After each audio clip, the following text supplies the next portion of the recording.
Dimsko. Elysium. Aw. Why, hello there, Saint. Oh, hello, Squint. Welcome back. Oh, welcome to more Discote. Very It's excited. time to absolutely ruin this poor man's life more. Yep, we're really hitting some major plot beats in this one, I think. Some major plot beats in this man's life. But first, some major beats. Oh, yes, featuring Egghead. Actually, let's talk to him first. Let's see what he says. It's been a minute. Yeah! Hiya, car! What? Wait a minute. I don't know if I approve of this. He waves his hand in the air. It must be like a mistranslation, right? Right, yeah. Direct from Estonian. The words echo magnificently throughout the nave. Whoa, that was a crazy sound we heard before. Yeah! It was awesome and scary. Very hardcore. His voice booms through the chamber, then gets silent. Too hardcore, in fact. I couldn't control it at all. He brushes his hand through the air. His hair. Wait, what? Oh, I guess he does have hair. Yeah, it's His really. model does here. If there's like, I've talked about this before. There's previous portraits that they've updated here and there, and Egghead's had like a weirder one where it was like kind of dark and like light was radiating onto him instead of out of him. And in that one, he definitely, you can see his like blonde hair. What happened? It sucks up all the air in the mix until it's the only thing left. Whoa. It starts compressing itself and everything around it. Completely fills up the headspace. Extreme. I don't know if I'd want to wear headphones when that's going on. Inside your chest, the heart beats still with the after effects of the sound. Imagine if you could harness that power, making it pulse. You could make anyone come. What if this is the answer to Van Eck's jam? We could use that sound for the bass. Oh! Ooh. Oh! Whoa. But how? His face. Oh! His puzzled face turns into a wicked grin. But how? The audio onslaught can be Right. tamed. Connect the dots. Oh yeah, we have a lot of things that'll Can't help us here. gloves on, no. Oh, we do already. That's not good. Whoa. That means it's a really high interface check. Gloves on. Time to take drugs. And then save scum. Oh, of course. It's so rare when we need to up Motorix. Time to take some speed, though. Or not. In church? I don't think Dolores Day will mind.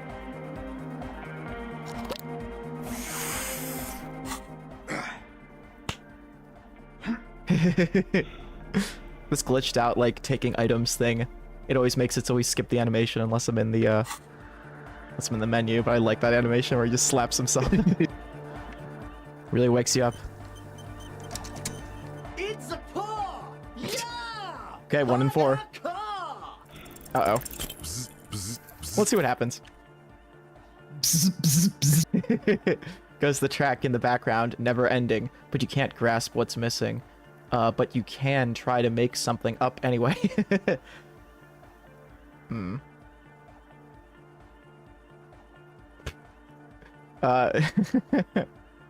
Just make it up. No way this speed freak can tell the difference. Aww.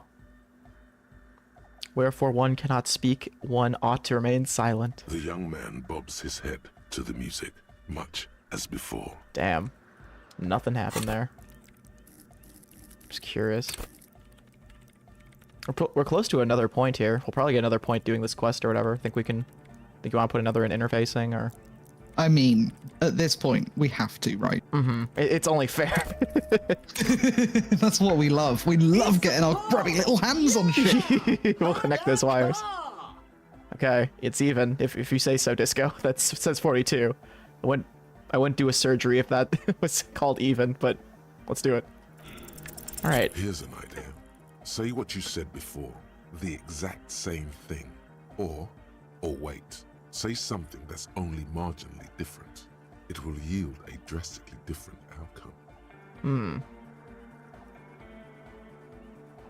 I don't know the technical term, but it needs less bzoot bzoot. I think that sounds right. Yeah! It's hard to say for sure, but the digital throbbing seems ever so slightly louder than before. Oh no, the bazoots are louder now. Okay, well, we gave it our try. Let's keep doing this. If it fails this, then we'll put another point. It's a paw! Yeah! All right. Bzz, bzz, bzz. The young man bobs. We are drugged. Okay. Hi everyone. How you doing out there in Streamland? Yes. Sidechain the beat. Sidechain. What is it? What does it even mean? Listen, you can use the compressor to select between which track it's compressing, either the auxiliary signal or the main input from the tape. Make it alternate between the signals. What the fuck? The compressor controls the gain based on the level of the signal on the aux sidechain input.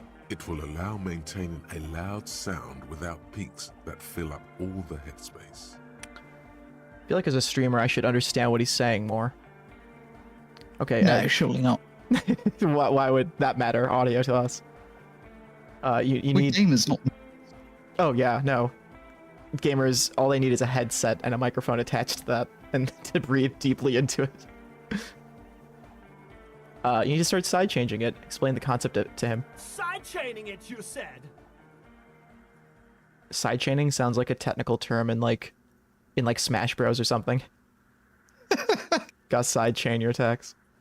He turns down the music, his hands moving deftly across the mixer, setting up the necessary controls. Then he puts on his headphones and his eyes go wide. Oh. Wider than they've ever gone on drugs. Whoa. He starts jumping up and down with bliss in total silence. Aw. Still listening to his headphones. Headphones. Hey, what did you do to Egghead, Cop Man? Did you break him? Did you break Egg? Just wait and see, nodded Egghead. Are you ready, pussy? Noid straightens Posses. his back, ready for the beat. Ooh. I was born ready, Egg. Give him a thumbs up. Oh shit, is this? Oh god. Ooh. That is a fuller sound.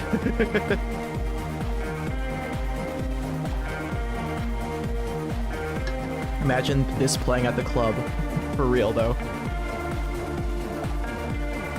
Sidechain the beat for extra core. Hello, Charlie.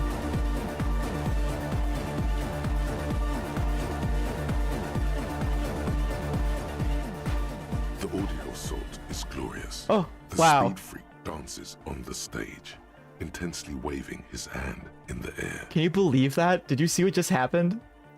We had our homosexual breakthrough as the beat dropped. Are you fucking Oh, kidding me? That's so great. Oh, the context. Perfect. The assault is glorious. Speed Freak dances on stage. This is beauty. This Woo. is life. Yay. What in the world is going on? The way melody and bass flow together. It's unnatural. So looks on, amazed at the display. Your body is taking Oh. a beating from the low frequencies crashing over you. It's making you feel alive again. Aw.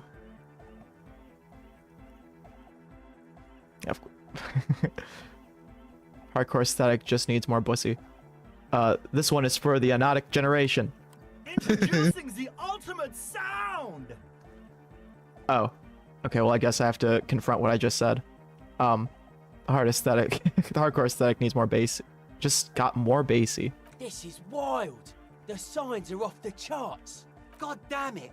This dance club idea might just work out. Aw, you hear Andre say to himself over the thumping beat. DeLorean Church, the place to be. Pump it, pump it. Egg's losing himself in the sound. Who will be the innocence of hardcore anodic dance? Aw. The innocence of hardcore. Homosexual underground. It's finally time. 8 hours later.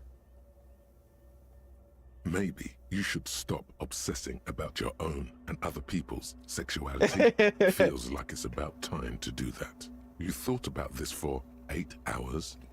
Not only should you stop, you should tell Kim you've stopped obsessing about other people's sexuality too. I'm sure he'd appreciate it. Unless you already got him killed because you were obsessing about your sexuality. Wow. There's no way of telling from within your brain. But for your own sake, please say you didn't. Oh. Stop obsessing about sexuality as your bonus. Wow. That's quite a thought to come up with, though. It's a thing that's hard to stop thinking about. Yes?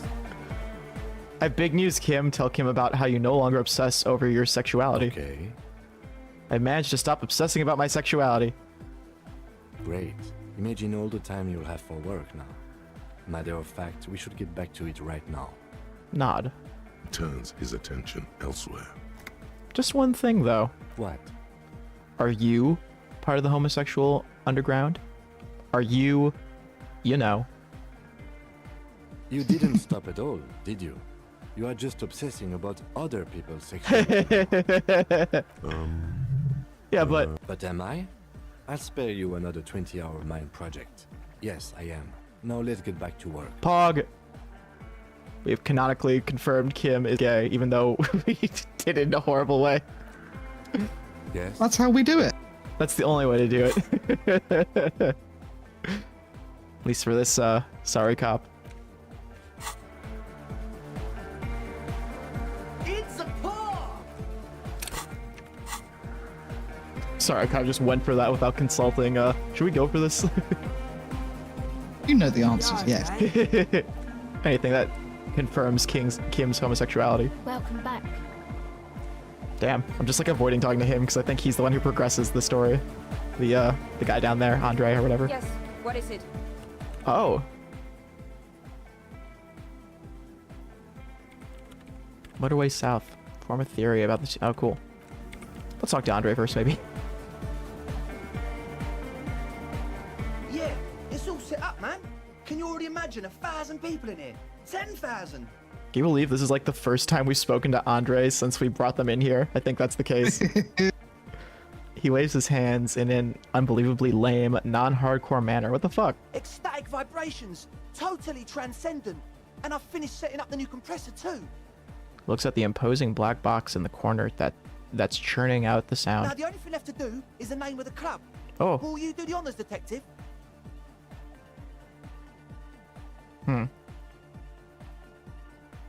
Oh, hell yeah. Kim, how would you name the club? I wouldn't. I wouldn't build a club, and I wouldn't name it. Keep it nameless. That's nice. That's trendy. Yeah, untitled. That's what we like to hear. An underground place with no name? Hell yeah. Sounds like something the Crabman would say. We're not going with anything the Crabman would say. Why not? The Crabman has ideas, Estelle. No, he does like him. Ideas from another level of consciousness. I feel like that's where our ideas come from. I don't care. I don't like the Crabman. Yeah, it's definitely not this and I level. don't like his ideas. His ideas are spooky. Aw. Next, please. What about Suna? What do you have an opinion on this? No. I don't. Yep. Good. We have too many opinions anyway. Let's go in opposite order. Egghead, you must have a lot of ideas. Yakukata! Yakukata! The place to be! Yay. The freak with the large head yells from the stage, waving his hand in the air. Yeko Qatar, the zone of ecological catastrophe. Aw. That's too morbid, Egg. Got anything else? Hardcore! Chernobyl's a little too hardcore. Hardcore is in mega! A wiltless, victorious smile adorns his face. No, it has to be bigger than hardcore. Yes, it has to be even bigger than hardcore to the mega. It has to be bigger than the scene. How did that unlock Noid? Interesting. Estelle, what would you suggest as the name? How about something simple? Like the club? Too modern and too ironic. We don't want ironic. We want real. Oh, Real wait. and true Yep. and beautiful. Like a morning after the rave. Beautiful, like the morning after. Also, Andre shakes his spiky head. What do you propose the name, Andre? The name. Everything I managed to come up with sounds just wrong. He appears to mull it over, one hand idly touching his hair. Andre's overthinking it. Says the girl with the microphone. Yes, you should do it, Oh. detective. Speed it would freak. Be good for the signs. Speed freak with the yellow beads around his neck is looking at you. Noid's right. You've helped us so much. It's the right thing to do. Okay, but how about you, Noid? Give me your 2 cents on the issue. The amnesia. That's pretty good, actually. Like the. I mean, I that can't relates remember to the name us. of the club, Amnesia. Yeah, remember the name of the club, Amnesia. Amnesia! It's not amnesia, guys. Aw, that's what I got. I think I've come up with a name. You have? Well, Oh, what's the name? Oh, Revachol West. No, of course. no truce with the furries. Oh, wait, no. Disco Elysium. Like that DeLorean word for the world, you mean? Elysium. Elysium. But Disco Elysium, isn't it wacky? Disco's kind of gone, isn't it? Forgotten. The past is the future, but the future is dead. Gotta get back to the future. No, it's beautiful. Beautiful and brave. Like we want it to be. Saint, this is an odd question. Have you Oh, yeah. seen the Back to the Future series? I have, regrettably, yes. Okay. I had a feeling you would gain like nothing from it. It would be very Sonic scale low for you. I don't know why. Just like how The first one's fine, but First the other one's two fine. is like, Yeah. why? Yeah, the other two are kind of pointless. Totally. I don't even remember much from both of them except like the major plot points. It's like, What? Yeah, like the third one is Wild West. That's Yep. all I know about. yeah, there's a train at the end. That's what I remember about that one. I know Marty gets like shot in the chest, but he wears like a thing to protect him. It's like, oh, the big shocker. You mean Morty from Rick and Morty? Well, no, Morty would get shot in the chest and die. So, okay, yeah. That just saying Back to the Future reminded me of that. I think the first one's all right. Yeah, it's good because it made Rick and Morty. It sure is like something you can watch with your family on a Sunday afternoon. Like, Yeah, it's unoffensive probably for the most part. I mean, there's a little, it's a little there's dated. the incesty stuff, but Yeah. Well, I mean, okay, but have you seen Star Wars? yeah, didn't like that one either, really. What you don't like? You don't like what we produce over here on this side of the pond? Incest. You don't like films? Jar What- Jar Binks, huh? Such a great list of features for our films. Jar Jar Binks and incest. Great. And short. And memorable. Yeah. Settled then. Whoa. Everyone welcome to Disco Elysium. Yay. A light beam washes over the dance floor, bathing it in violet blue. Andre breaks Oh. into frenzied dance-like motion to celebrate the name. Someone turns up the beat. Wonder who that is. You should go with the flow. Join in on the experience. Yeah. Start tapping your foot. It feels good. It feels right. But what is this? What is this thing that Andre is doing with his limbs? Observe his movements. What are you doing, Andre? I'm dancing. Performs yet another strange pattern of moves, but it doesn't look very cool or modern. Honestly, it looks kind of lame. We should talk about it. We should talk about your so-called dancing. Physical instrument popping in. Yes, my man. He jumps up and down with glee, his moves punctuated by the stroboscopic flash of the club lights. Talk? What is there to talk about if you can express yourself with moves? I should have thought it would be savoir-faire, to be fair. To be savoir-faire. I'm meaning to ask you, what's with the hair? It's to express my individuality. Yes! That's the quote. Is that a bald spot? It's hard to tell for sure with the fused together spikes, but it looks like he's balding. Is it important for you to be an individual? Of course it is. Otherwise, I'd just be another poor guy with no education and no money. General issue, man. Now I'm all that, and I have radical spikes. Fair enough. Maybe it was a bad idea. Anyway, He looks at the molten toothbrush. What? He looks... What? Oh, he's just talking about his hair, I guess. Yeah. to Is that a bald spot? Should we talk about the bald spot? It's hard to tell for sure. I think it'd be fun With the to bring it fused up. together or But because I'm Yeah, balding, fuck this yes, guy. Let's make fun I of want him. to fuse the remains of my hair together before it leaves me. Fuse it together before it leaves me. I want to show my hair. I don't give a fuck how old you think I am. I'm 20, How old are you, Andre? not 20. Fair enough. Maybe it was a bad idea. Goodbye, officer. Goodbye, officer. Maybe it was a bad idea.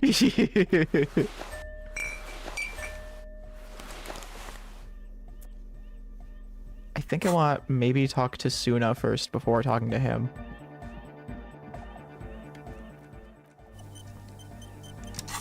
Her thing was logic.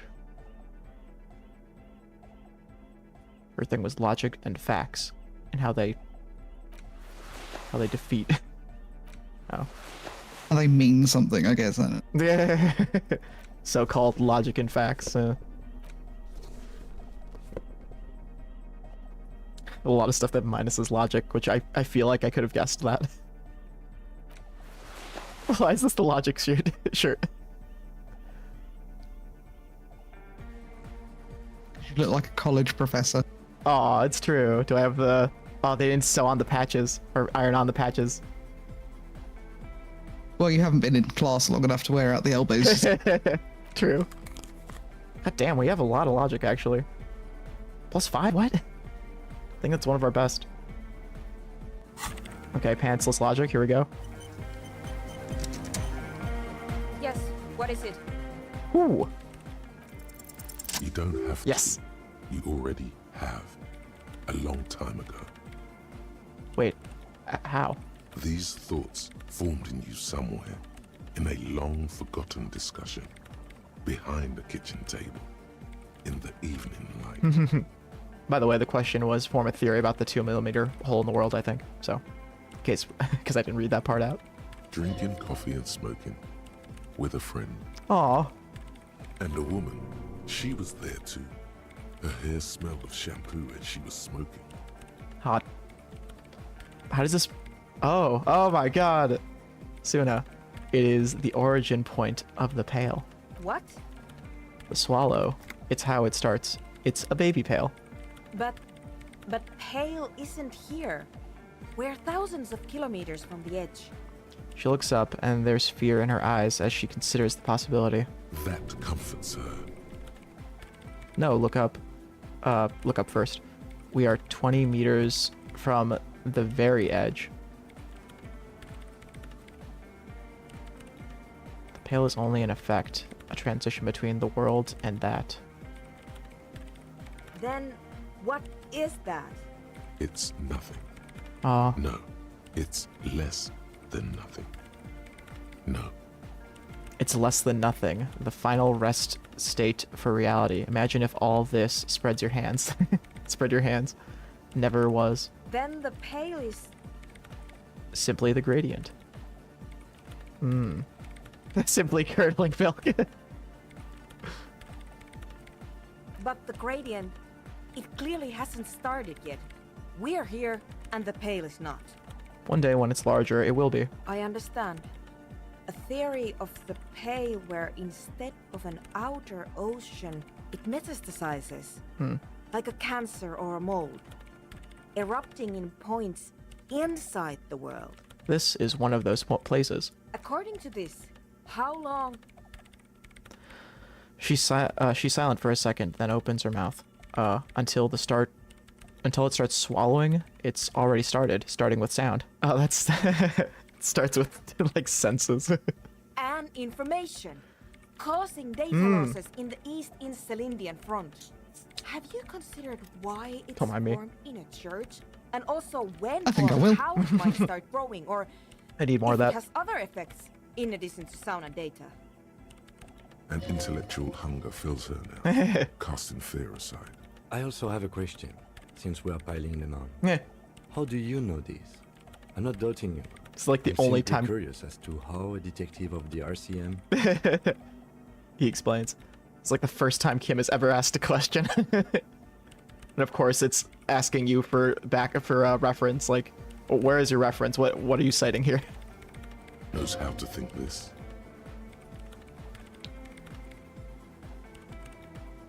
The failed businesses in the doomed commercial area. All the failure in Martinez. Oh, All these are neat. Let's say the doomed commercial because I like talking about it. You think the presence of that puncture has somehow influenced the outcome of events here? Even say software development? It's kind of lame to think about it, but like, I mean, a butterfly effect. I don't know. I guess eventually it will. She already made up her mind when she heard it. Some kind of great and uncaring force had to play a part. It wasn't only them. All the failed businesses and ideologies. It was like, here. No, we're reaching. People fail on their own. Yes, even the revolution was defeated here. I mean, kind of. Anthroponic history. Anthroponetic history. Let's say no, we're reaching. True. We never should have upgraded to Vox 50. And the spec kept changing. And those damn heads. But still, the anomaly caused a massive data loss. So it had a part to play. It does something. I think I've had this thought before. That's how I know. An amateur anthroponetic police officer. I'd like to say I've heard stranger things, but I'm not sure. This is a hell of a guess, however. Well worded, I might add. Aw, Kim. Yes, it is very interesting. But I wouldn't say you know. This is a guess. One that's going to have to be proved by anthroponetic scientists. It didn't form in a church. The church formed around it. Of course! A pine wood sarcophagus. Or a containment facility of some kind. Built by the first settlers.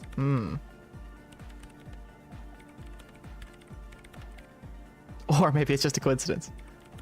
Acting on an instinctual level or religious practices we've forgotten. I have considered the same.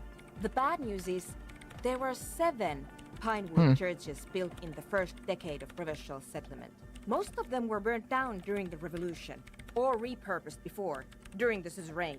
I'm not saying all of them have one in them, but Some of them might. A black grain hanging in the air. I'm curious to actually go down this path now that it just seems like it's info. you think the She already made up I her want to say mind when she anthroponetic heard it. history. I told the producers we need to go and move to a normal office building with amenities. But no, the artists like the milieu, the writers like the history.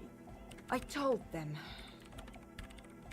I should let the people still working in there know about this. They might be affected. You mean Plaisance and the Dice Maker? There was almost no one left when we packed up. both of them. Then go tell them. Cool. Okay, wow. We just we gained 2 tasks from that. I'll let them know, I guess. Yeah. Let's see if they have any insight on this. Cool. One day all of the world will be like that 2mm hole. I guess that's true. She falls silent. The wind blows in through the hole Whoa. in the stained glass window. Cold and moist. I'm going to leave that out. But the rest, some of this I can use to start to explain this to the rest of the team. Maybe I'll sound mad, but Ma'am, you will certainly see. one more thing. Maybe a club for anodic music isn't the worst thing you can erect around this particular point in space.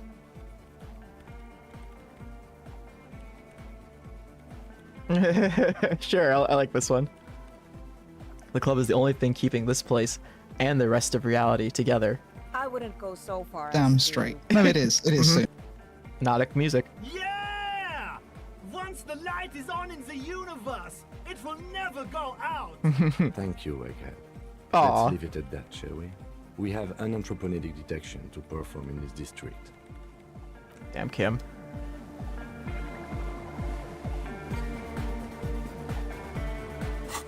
See what this says, though. Cleaning out the room. Rooms. Okay, no debuff. 5 hours, 35 minutes. Someone's been walking around in your dreams lately looking for something, tidying up, rearranging, storing away all the unrealized dreams, putting old pains in boxes. The worst nightmares have settled down for a while. A spot of light on the bedroom door after the dark. A fluttering of eyelids, fluttering of eyelids in the spring sun. A thought that arises only to disappear again, and yet there's a pattern emerging. I'm kind of tempted. Yeah, I mean, we figured out we would get not gay, I suppose. So. Yeah, I guess we can take that off then for now. If we ever want to put it back on, I mean, we could. We could afford it, I'm sure. Yeah. I'm sure this one is also, like, just as helpful, I would imagine. It's just, like, some probably little story thing you get. They usually don't, If it's gonna be no debuff, it's probably not gonna be that big of a buff at the end. Yeah. Same with the homosexuality, I guess. Homosexuality is definitely a debuff. Speaking from experience, of course, not... Yes, of course, yeah. Not implying... Oh, geez, I'm in hot water. Happy Pride. I was wondering, should I do the dance first, or maybe talk to the two?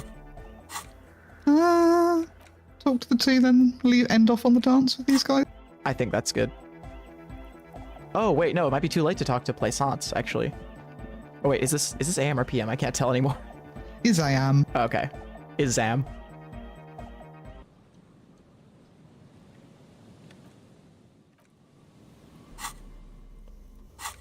Need some instruments of destruction over here.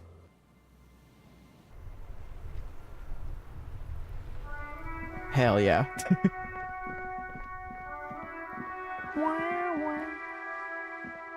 Oh, we can buy some stuff here too. Hello again, esteemed officer, and welcome to Crime, Romance, and Biographies of Famous People. It's been ages. She keeps reciting like a robot. Plaisance, I have something to tell you. I found the actual source of doom. What do you mean, the actual source? Actual. Are you talking about the third presence?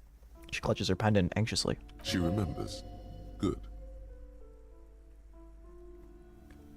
Yes, the presence, the entity, the malicious energy, however you may want to call it. She who has many names. I imagine things must be rather bleak for you to return to me.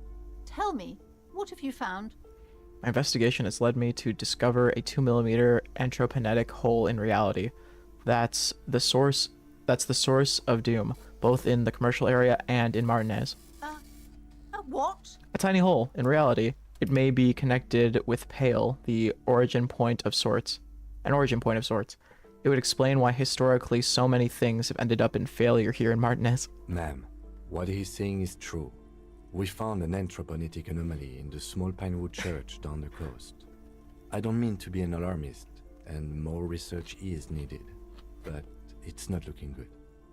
It's so rare when Kim has to say something that I've said is true. But It hurt him. But that's not in any of the ancient texts. Aw. How am I supposed to protect my bookstore from that? You'll have to find the answers on your own. I've spent too long on this quest as it is. You can't protect it, not against Pale. Close up the shop and try to get as far away from this thing as possible. It's probably a good idea, but let's go for the... You can protect it with hope by refusing to give up. That's what people have done in the past by building a church, a place of worship around this thing. You're right, officer. I mustn't lose faith, especially now that Annette is finally settling in at school and making friends. Aw. No, we can't just leave. Yay. Mm-hmm. She looks at her daughter, quietly studying in the corner of the shop. Besides, didn't I have some Sailite hope catchers round here somewhere? I must find them. Hope catchers. Everything will be all right if I can just find them. Mm-hmm. Thank you for your help in any case. You're Yay. welcome back here anytime. Nice.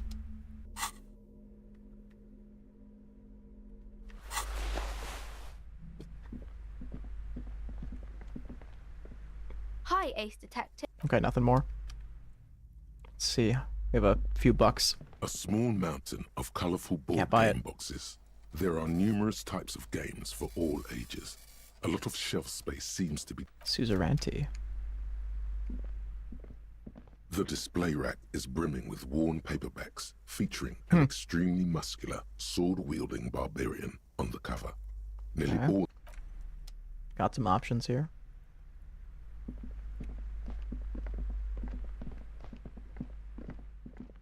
shelves filled to the brim with Dick crime Mullen. novels featuring the You're gonna do what to Mullen? shelves full of biographies of I'm gonna famous dick him. people. I think I want that book at least. The This bookstore I think it's fun learning about the innocents, and it's like the shelves cheapest thing full too. of biographies of famous people. I'm interested in that Great Innocence book. A true cultural touchstone. Enjoy the read. Nice. Maybe the Dick Mullen one. Shelves filled to the brim with crime novels. It's Dick Mullen. Then there's 2 Hyam dolls, and then there's 2 board games. Maybe maybe we should save up for the Wear A Out. small mountain of colorful board game boxes. Play that with Kim. There are numerous types of games for. Yeah. Sounds good. Hopefully we'll come across some more bucks. Actually, I can sell something too. Sell the antique gun that we've been carrying around that we don't need. As far as I know. Well, I'll actually carry it around for a little bit longer. Till... Just until 10 o'clock tonight when we meet someone. Yeah, I think that might be an upper hand for something situation. Always forget this.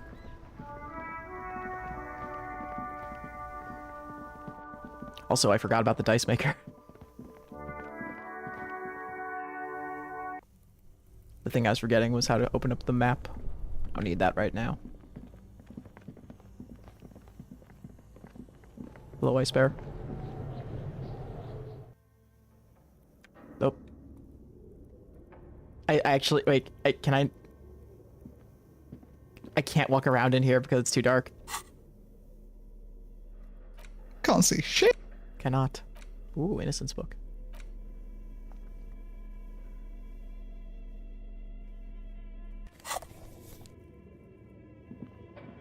Oh, wait.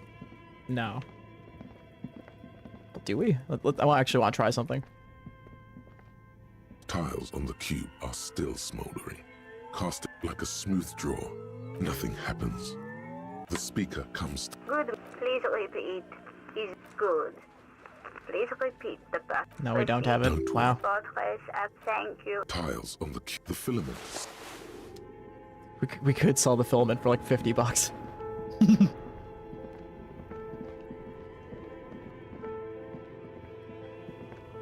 Hey, Dice Maker, time to blind you. Oh, it's you again. Are you looking for a die? I think I found the actual source of the curse. You mean the curse that I'm spared of because I live outside its immediate reach? Yeah. Well, yes. Well, about that. It's a bit more complicated than I first thought it would be. I'm listening. She leans back in her chair, arms crossed across her chest. Now that I think about it, it sounds too preposterous to say out loud. Just say it. There's a 2mm hole in reality located in a church on this other side of the canal. I think it may be related to the Pale. Hello, Riku. Many a hippo. Excuse me? A 2mm hole in reality? This can't be true. I'm afraid it is. I like her voice a lot. Sona Lukanen killed the former lead programmer of Fortress Accident, made. Excuse me? Sona is involved in this? Sona.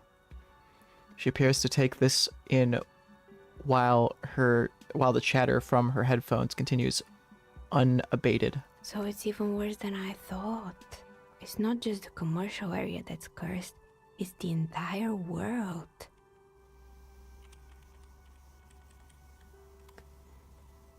She looks outside the window where daylight has filled the yard. Aw. What? No, I wouldn't go as far to say the entire world is doomed. Just Martinez? She gives you rueful smile and takes a look around. In any case, thank you for stopping by. Aw, It's good to have an answer, even if I can't claim to understand it fully. cute. Okay, great. Ah.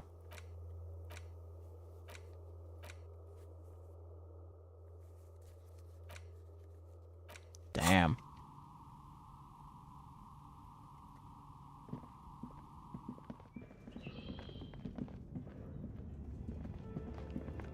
It's going damn over how far we are in this now. Oh yeah. How many? All these done. Whoa. It's like in Skyrim when you look through your completed quests. Yeah. I did all of them, I think, once. Oh my gosh, wow. It was just the, like, repeating ones, like, find a new contract for the Night Mother. Yep, those are the ones that stay. Their Radiant Quest system, as they like to advertise over 10 years ago. Or whichever one glitched out and wouldn't let you finish. You know, Yeah, that was- and that would happen on a few times every run or so. What a magical game, how like you'll get different glitches depending on just random bullshit that happens somewhere in memory leaks.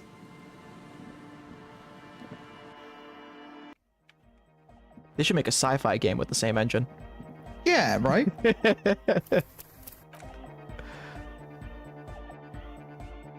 Subway Fair. I know my pants don't help with that. Yeah, take it all off. This will make us, yeah, the best dancer. I think it helps. Some of the best dancers I know are naked. Yeah.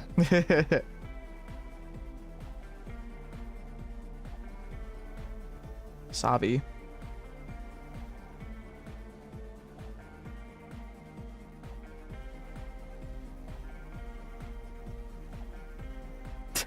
I only have things that reduce it. Thought I had one thing. There it is. It's the glasses. Oh, yeah. Wow. Might as well get dressed up while we're here, as long as it doesn't take away.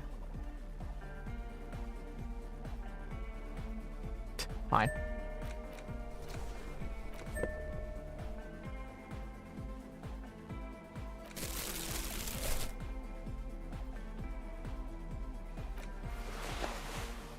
Yeah, I think that's us done, right?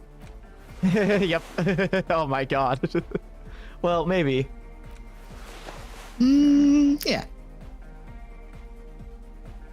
Just double checking. Yeah, we really have no other. I mean, no. Like, what's the point of pants? Of course not, but. Okay.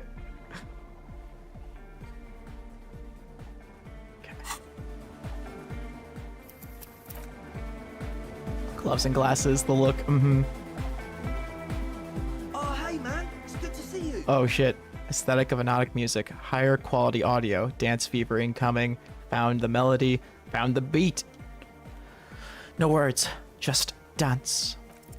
Let's do it, let's do it. Let's do it. Yes, yes! Wow. Go, leaving your brain to wonder, where did that little fluttering light go? That's such a high success. Woo. Total dark. Oh, hello. Here it comes.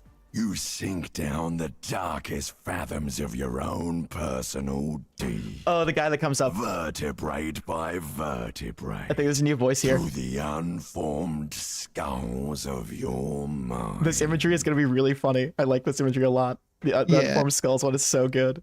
Here it will begin. Where did the church go? Who fucking cares? It's good. I hate waking life. I hate this world. I hate the fear. I hate and fear everything. All I want to do is dance. Please, God, just let me dance. God, where is your God? Where'd the music go? Oh, don't worry. The music's still there. It's you who is gone. Concentrate on hearing. Nothing. Just the immaculate silence of your spinal fluid. I hear my spinal fluid sometimes. Electrified. It's like my transmission fluid.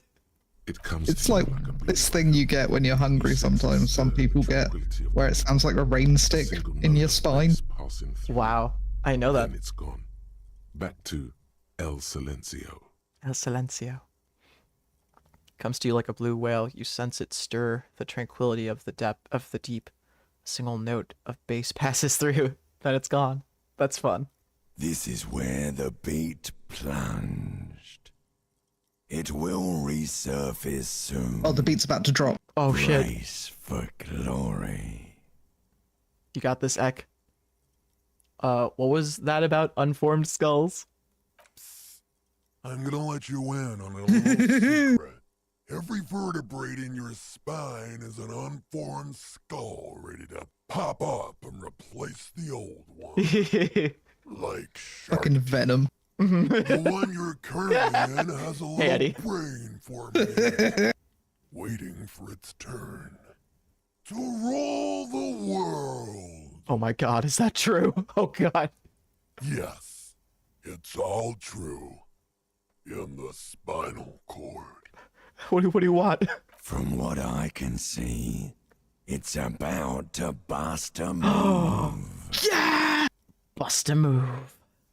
Let's bust a nut. Do you even know what's happening on the surface? Maybe 1,000 years have passed. Years.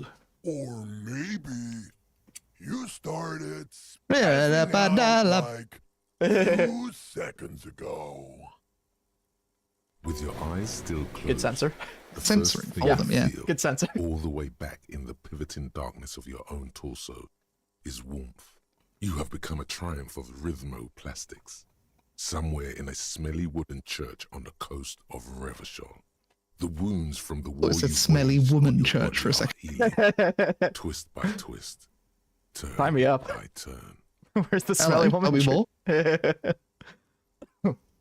You must have touched Aw. upon an entirely new way of moving the human body. Every motion is pumping your brain full of endorphins. Open your eyes to the pioneering glory of hard style. Open your eyes and dance like you've never danced before. You have become a flawless interlocking mechanism, a flesh and bone approximation of the throb coming from the speaker setup of the one called Eggheads, entirely, rigidly imbecilic, without pity or fear. My jaw is open wide. Free from self-awareness, no deliberation, only, and I mean only, execution. Whew. Oh my god! Oh my No god. way. The Speed Freaks would be leader stands slack-jawed in disbelief at the hardcoreness on display. He whispers to himself, "No way. Yes way. This is really happening." With his reel-to-reel mixer blasting the anthem of a future that will never come, the young man observes your moves for a second. Say it, Egghead. Say it. Then blasts into the same hideous pattern, yelling. He throws a screwdriver and a bunch of drill chucks into the corner and explodes into dance. What he lacks in sharpness, he more than makes up for in violent enthusiasm. Me too. That's very annoyed. Turn to a cell. What are you doing? The young woman lifts her headphones up slightly and raises her chin, looking at you expectantly. Noid hopping around. Harry cutting shapes. Asil, aren't you going to dance? Aw. No, recording. She turns to Suna. Then back to you. She briskly shakes her head and puts her headphones back on. The lead programmer throws the other young woman a knowing glance before turning her attention back to her own work. She's still at her main frame. These dumb boys being dumb boys. Reading printouts. Yeah. But she started putting her head along to the music. Aw. Dance, pointed to Andre. It's the law. Immediately. Yes. Then assumes I the love his same dance so much. embellishing it. Oh, he's sliding his little feet. Motion. It's the dance you do when you have socks on a smooth floor. The authority of the law. You end up with very dirty socks. Yeah. But a very clean floor. Kim, get in here. Call for the lieutenant to join you. What's going on here? Throw him a lasso. Delinquents. A lasso. The lieutenant looks at you and the speed freaks grinding around in the church. A group of unhinged lunatics. Delinquents, he grumbles. I said, get in here and dance. The lieutenant squeezes the bridge of his nose. The light reflects off his glasses, giving him the appearance of Oh, he did that anime thing. in the middle He did. of a tense procedure. He literally did. Wow. The glaring glasses. He's having trouble adjusting to the new reality before. What's happening? The lieutenant is forced to yell over the futuristic music blasting from the speaker. Undercover. I'm not doing anything. The music made its mind up a long time ago. I'm just implementing. Help, Kim. I think I'm turning into some kind of hyperstar. That wouldn't be a problem, though, you see, is the... That's not how, yeah. Rock on, then. He looks around the church hall. Somehow, you managed to hear Ooh. him sigh. That's awesome. We got that check. Cool. Wow. That's a really hard one to get. Hey. Well, obviously it's a perception one, you know. Yeah, the one we can only get. I ain't going anywhere before we tear shit up. Oh, come on. We're so... Oh, come on. Whew. We just got a critical success, though. Damn it. A lot of good ones. Yeah, so we're more likely to get another one, is what you're saying. 'Cause... I know probability, right? That's it. Don't let the lieutenant leave without getting his hardcore on. I'm getting his hard on. Let's do it. Let's do it. Big money. Who's the one? Oh, Yeah! You are. Who's the one in charge? You are. Lieutenant, I am only going to pull rank on you this one time. And that time is now. The only time. Are you kidding me? One time. Are you kidding me? I assure you, I am not. Now get your groove on, Lieutenant. It's all a joke to you, isn't it? Chain of command. Joke. Future of dance. Joke. Well, no more. Cut a rug, Lieutenant. What? Get a what? I said, cut a damn rug, Lieutenant. Boogie woogie. The lieutenant leans closer, unable to make out your words over the pumping beats. Sheesh, okay. He backs up with his hand raised in the air, observing the crisscross of your feet. No way. Is he gonna fucking... Okay, you psychopath. I see what you're doing there. It's jacked up footwork, plus is that Ubi folk dancing? Cool. He's an expert here. He adjusts his spectacles, then pops his collar as high as it will go. Nah, it's not Ubi folk. It's hardcore. Yeah. Whatever. Oh, the lieutenant snorts. You talk a big talk, Lieutenant. Let's see some moves. Oh yeah? I did 15 years in the juvenile crime unit. I can do age inappropriate. Harry only does age inappropriate. Now, You will check not this act his shit age. out. Check this shit out. The lieutenant begins to heel kick the church floor with such intensity, it's reasonable to fear he'll kick a hole right through it, causing the floor to crack and the pillars to collapse, bringing the church roof down on all of you. It doesn't look like he'd give a shit either. Wow. Is there anything more I can do? I want to break the limit. The dynamic motion of your flailing body is bordering on the extreme. Music's You're so loud. Off the charts. You feel as if turning on the hyperdrive would be a point of no return. Oh shit. Feels almost melancholy. Are you sure you have the entire posse along for this? No, wait. No time to wait. Oh. Speed addict. Oh, she's in. Andre dancing harder. Got Kim to dance +2. And it's a shivers. Turn on the hyperdrive. Let's do it. On the coast of the Martinez Inlet, in a small weather-beaten stave church built 380 years ago by settlers from the Occident, most likely to guard against an anomaly at its center. An officer of the RCM is contorting his body, into idiotically rigid shapes. So third as person. he invents the future of dance music. It's the hardest anyone has ever danced. Ever. What is this strange feeling I keep having? It's cold, even now. I am la Revacholière. I am the city. Oh. What do you mean, you are the city? I am a fragment of the world spirit, the genius Loki of Revachol. My heart is the wind corridor. The bottom of my air is red. I have 100,000 luminous arms. Come morning, I carry industrial dust and let it settle on tree leaves. I shake the dust from those leaves and onto your coat. I've seen you. I've seen you. I've seen you with her. And I've seen you without her. I've seen you on the crescent of the hill. Croissant. How are you talking to me? The modulations of my voice are noted down with thermometers and barometers.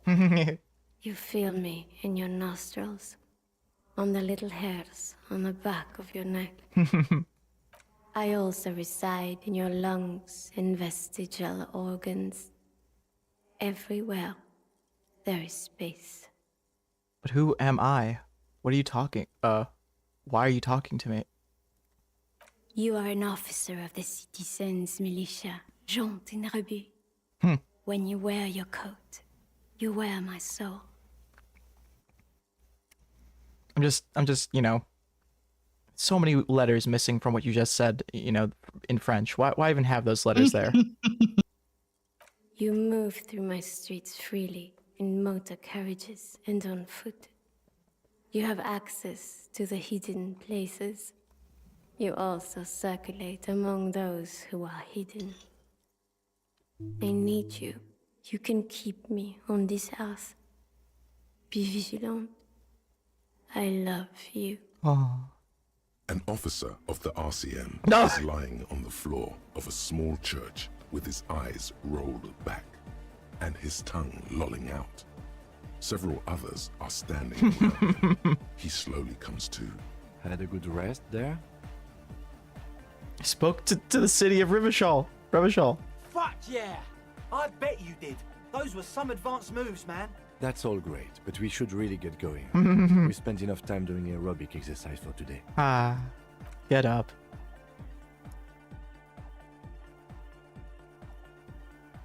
You might be imagining it, but it feels like Egghead turned the volume down. Such is his respect. Oh. Man!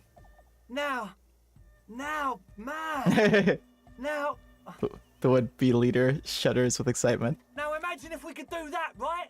But with like 1,000 people. Woo! End of human development. Human. Mission complete. Right? Aesthetic? Aesthetic?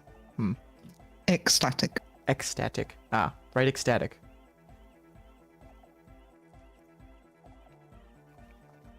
Sure, right, ecstatic. All right. You're absolutely beat.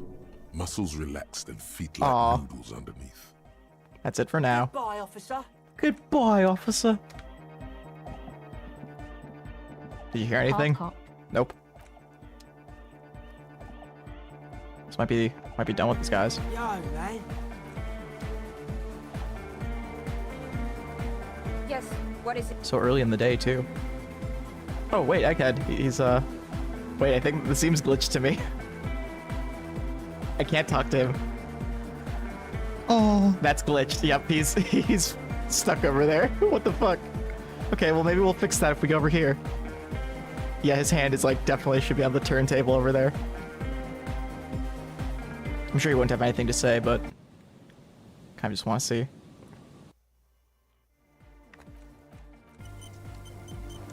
To be safe. Okay.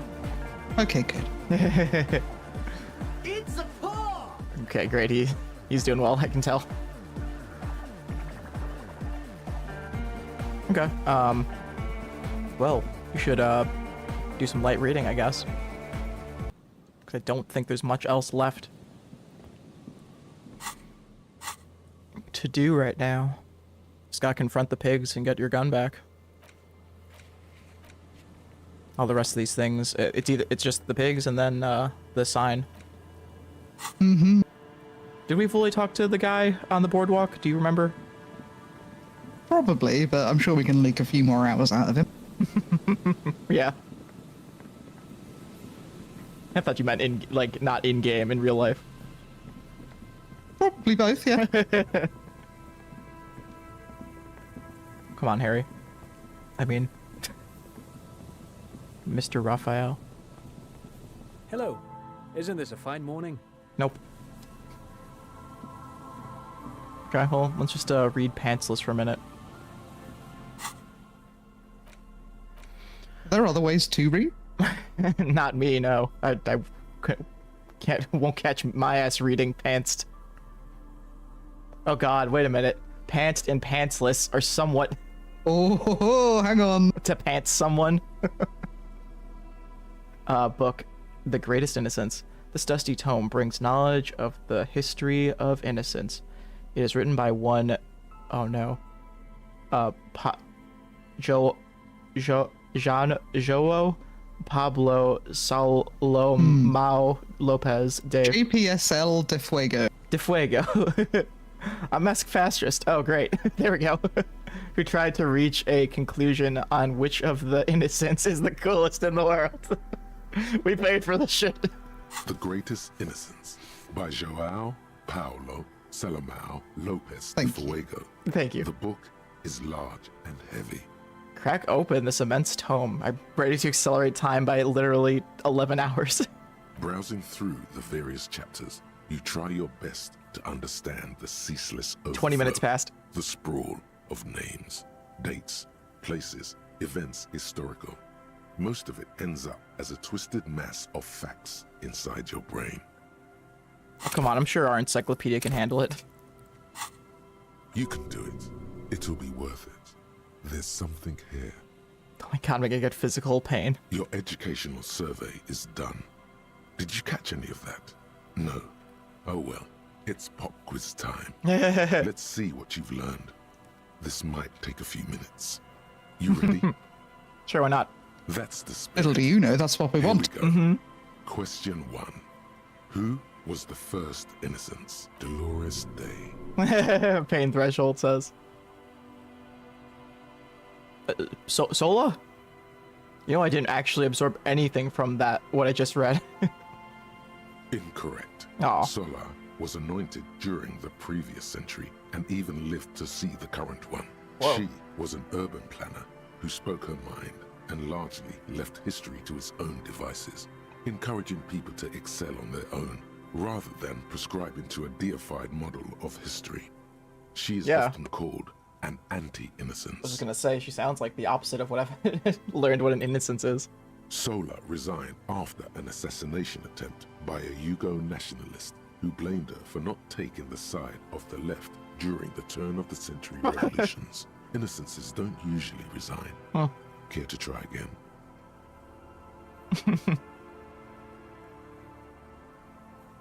Just a left assassination. The Paracanassians? The Paracanassian. Correct. Oh. Nothing much is known about him. It's not even clear that he was a he, but Franco Negro presumed as such and called him Pius. He's depicted as a young man with molten gold pouring out of his mouth. Oh, cool. All he spoke was gold. It's said it's he Idris Elba. invented God and equality of men before. He also introduced the gold standard as a way for measuring people's love for Aurum. As the first innocence, he declared that there should be more of those like him. It is presumed his disciples were the beginning of the Holy Party, the founding party. Wonder why the founding... But I have a feeling the founding party would have had a lot of gold. That makes sense to me. Also, I think there's a dick drawn on the background there. Do you see that underneath the lightning? Oh, yeah, definitely. Wow. Cool. Question 2. Who was the strongest innocent? The strongest innocent. Dolores. Dolores Day? Incorrect. Wow. While she originated many modern institutions, launched several successful expeditions, Launched and was several even nukes. critical of the Innocentic system itself, not to mention beautiful, she is not often considered the strongest. Pain Threshold lied to us. Even though I can't believe it lied on most both of those associated questions. with Yep. her rule are l'amour, la compassion, la autodiscipline, love, compassion, self-control, which could be seen as facets of strength. Would you like to Autodiscipline. try again? Just stay clear of this one, okay? There's something terrible about this one. Oh. What? Who knows? Uh-oh. You feel like you lost her somehow. When she left the earth, the dust, and the ice, and the humans. This is unimportant to the quiz. Stop thinking about this. Yes, the quiz is impersonal. No need to rouse sensations in yourself at the mention of Dolores Day. Who was the first innocence? It wasn't her. Click Dolores Day again. Vesper Messian? Incorrect. Yeah. Vesper Messina is I kind of not want to get a them incorrect person, so I can hear this shit. but a defunct state Oh, on yeah. the southeastern Which is like- coast of the Occident. It's more correct it for used me. to take up most of the peninsula before separating into the republics of Vesper and Messina. Care to try again? Francone... Oh. Correct. Named the innocence of militarism, he codified hereditary rule, but at the same time ended serfdom and established the Inter-Isolari Real as the global reserve currency. He also established the concept of the nation. Franco Negro attempted to solve the rising tensions between the aristocracy and bourgeoisie by building a unified society in which every man has a place and a mission, but at the same time may rise to nobility provided on the strength of his virtue. Question 3. Who was the false innocence? False. Okay, it wasn't Dolores Day. She's No, it not was Dolores. false. It has to be Dolores. There's 4 of them. Okay, well. Erno Pasternak. Pasternak. I find that last name pretty funny for some reason. Correct. Oh. There have been a number of counter or false Well- innocences. Some assumed to have innocentic qualities. Some who just thought so themselves. Occasionally, they have the support of a faction inside the ecclesiastic organization, and accusations of foul play have arisen. Oh, that makes me think of like if when they're deciding a pope and they choose the wrong one or something. Uh-oh, wrong pope. Wrong pope, gotta do it again. Sorry. Get back in the deciding room. The most famous and important of these was Ernest Pasternak. He was into torture, despotism, hymns, cannons, and world conquest, but got defeated and humiliated by Stepan the Despicable of Kedra. Final stretch. Oh. You've come so far and learned so much. This is the most important one. Question 4.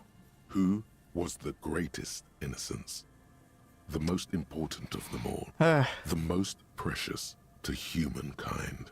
Even though she might have not been human. Dolores Day. Correct. No, Franco. Oh. The Mask might see Franco Negro as the father of nations, but as of this century, there's been a great shift in attitude. Dolores Day has become widely regarded as the greatest innocence, a most radical change to the whole fabric of the world. Kim's being so patient with us right now. Everything from Doing this for an hour and a interstellar half and he travel hasn't said to a the thing. connected world to 3 consecutive scientific revolutions can be traced back to her. Every decade that passes, she seems less human somehow, and more beautiful. And more beautiful. And more beautiful. Poor Threshold. Congratulations on finishing the test. The results and your subsequent grade have been calculated. You get Deep. a C, Oh. vaguely passable. A solid effort with nothing much else to show. Nice going, mediocrity man. You would have done better if you just left Dolores Day for the end. Dial the Dolores Day down a bit. Damn you, you arrogant book. What's going on with you?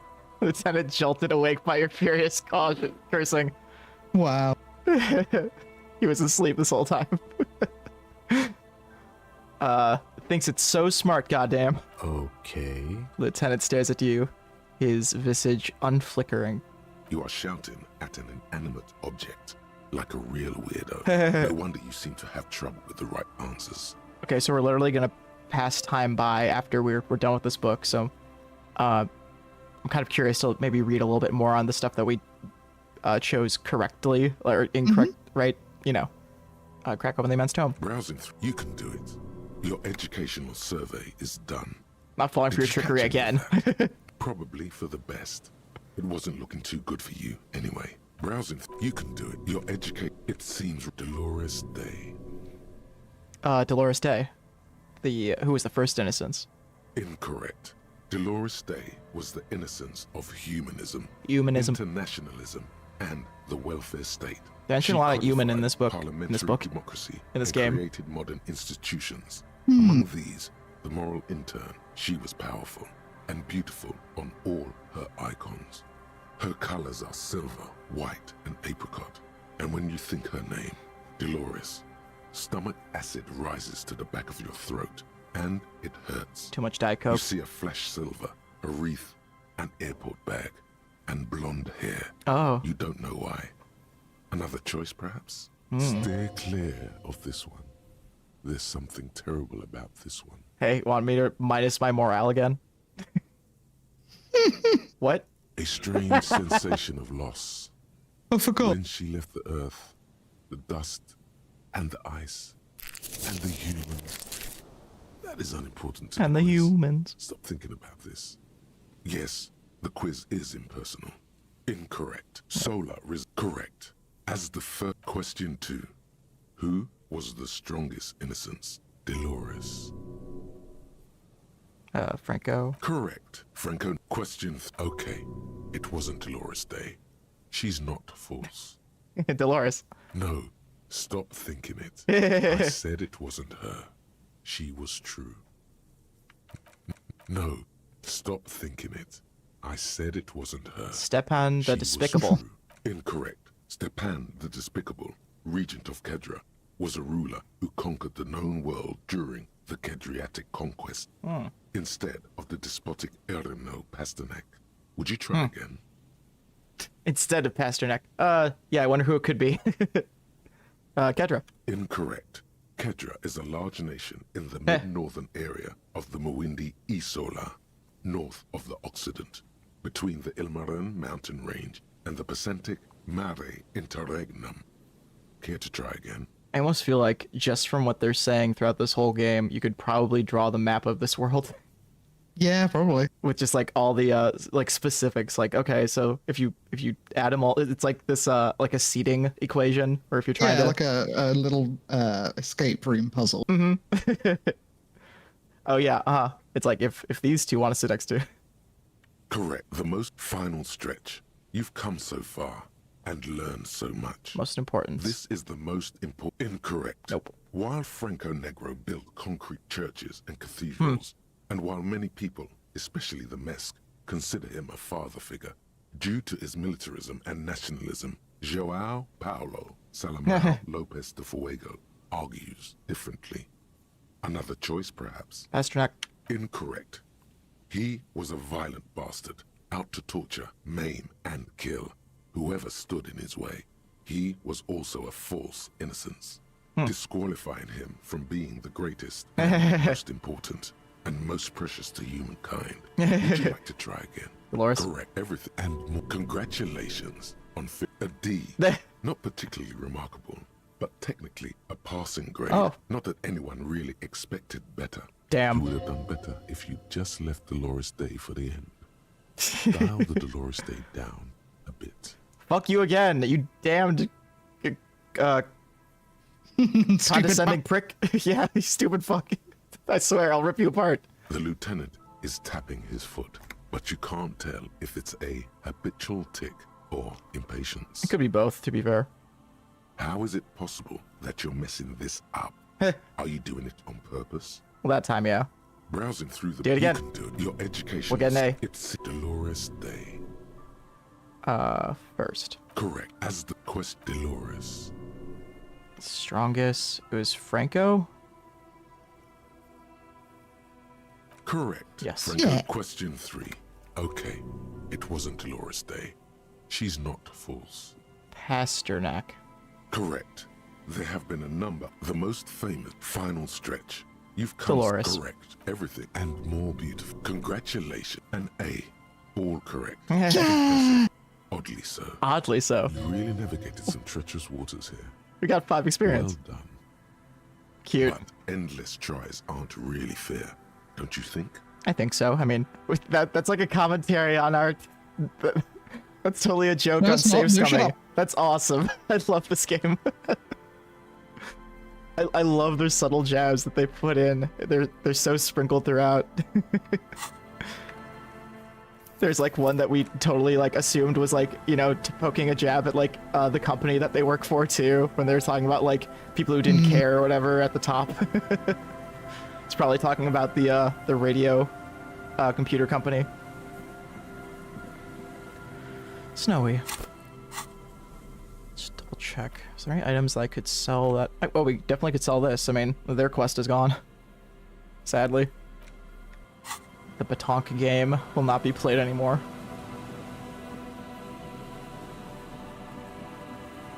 Taking a long way. I'm just thinking, I mean... I know I'm kind of delaying the pigs, but... we could have fun, because this is stuff that we probably won't do later on, after, like, the big plot thing happening here. Yeah, exactly. Like, get all the goofy shit out of the way now. I think I want to sell stuff and then maybe buy some stuff from Plaisance. Plus, it's like the most efficient way to pass time, too. Outside of the bench, I mean. Because when you talk to people, it's so slow passing time. Just like in real life, it's easier to sleep. Aw, yeah. It's always easier to sleep. That's actually a kind of huge plot point in this game, isn't it? It's how you die the first way if you want to. It's easier to sleep. That's cool. Hello, hello. Sure, let me have a look. Anything else you're thinking of selling? Pawn. Nice. Prawn. Where? Oh. Prawn.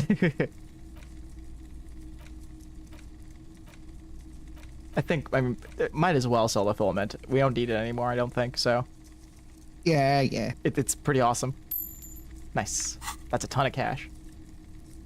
That's a board game. Oh, yeah. Another time, perhaps. It's a couple board games. We're like, we can buy everything now. Plaisance, give me everything you've got. Yep. Actually, speaking I'll of... save the doomed commercial district myself. You single-handedly. I'm bringing this place back up. Started from the bottom. But enough about Degrassi. I think, after this also I want to go to the I should buy everything I can, like, everywhere now. Display rack Yeah. brimming with worn paper bags Yamdal. featuring Oh yes, certainly. Another good sale. Hyamdellerman. The man from Hyamdal.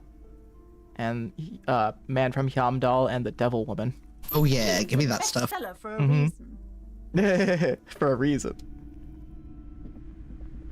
a small mountain of colorful board games. Yep, I want Worrell. There are If you say so, but you better stay away from those immoral occult rituals. Absolutely not. I'm here for those. I want to buy Suzerainty game. Wonderful choice, sir. A wholesome family game. It's, I think they said it was like about colonizing or something. shelves filled to the brim Dick with Mullen. crime novels. Of course. Such violence and immorality. I Oh. mean, enjoy. I think that's everything. Shelves. Nope. Several the maps look.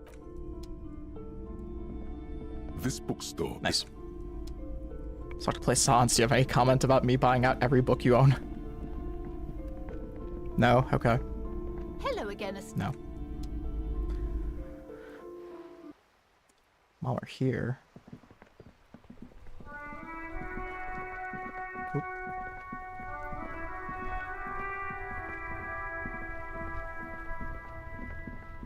We definitely need more healing items. Yeah. We're hurting.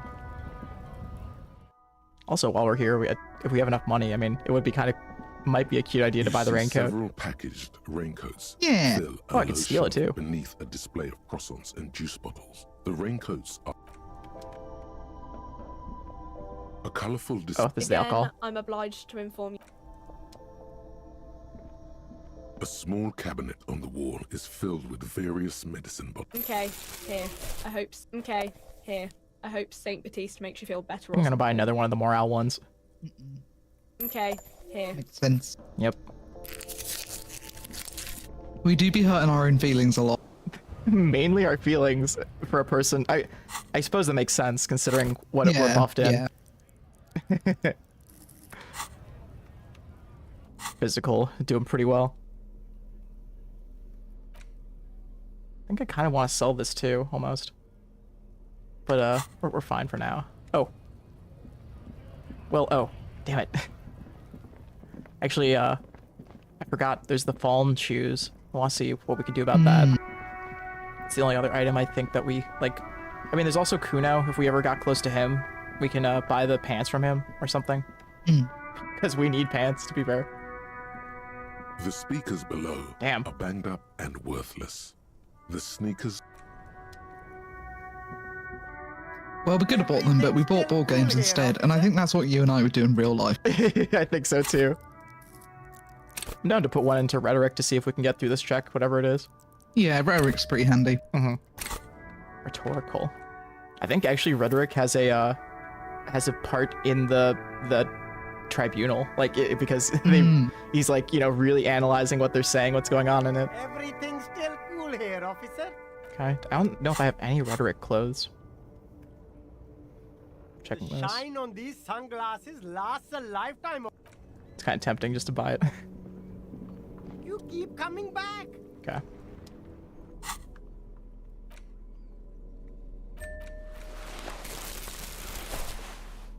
I'm in my element.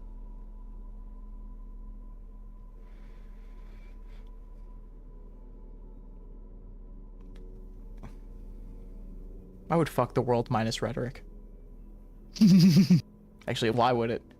An intelligence statement. Well, that's what we do here.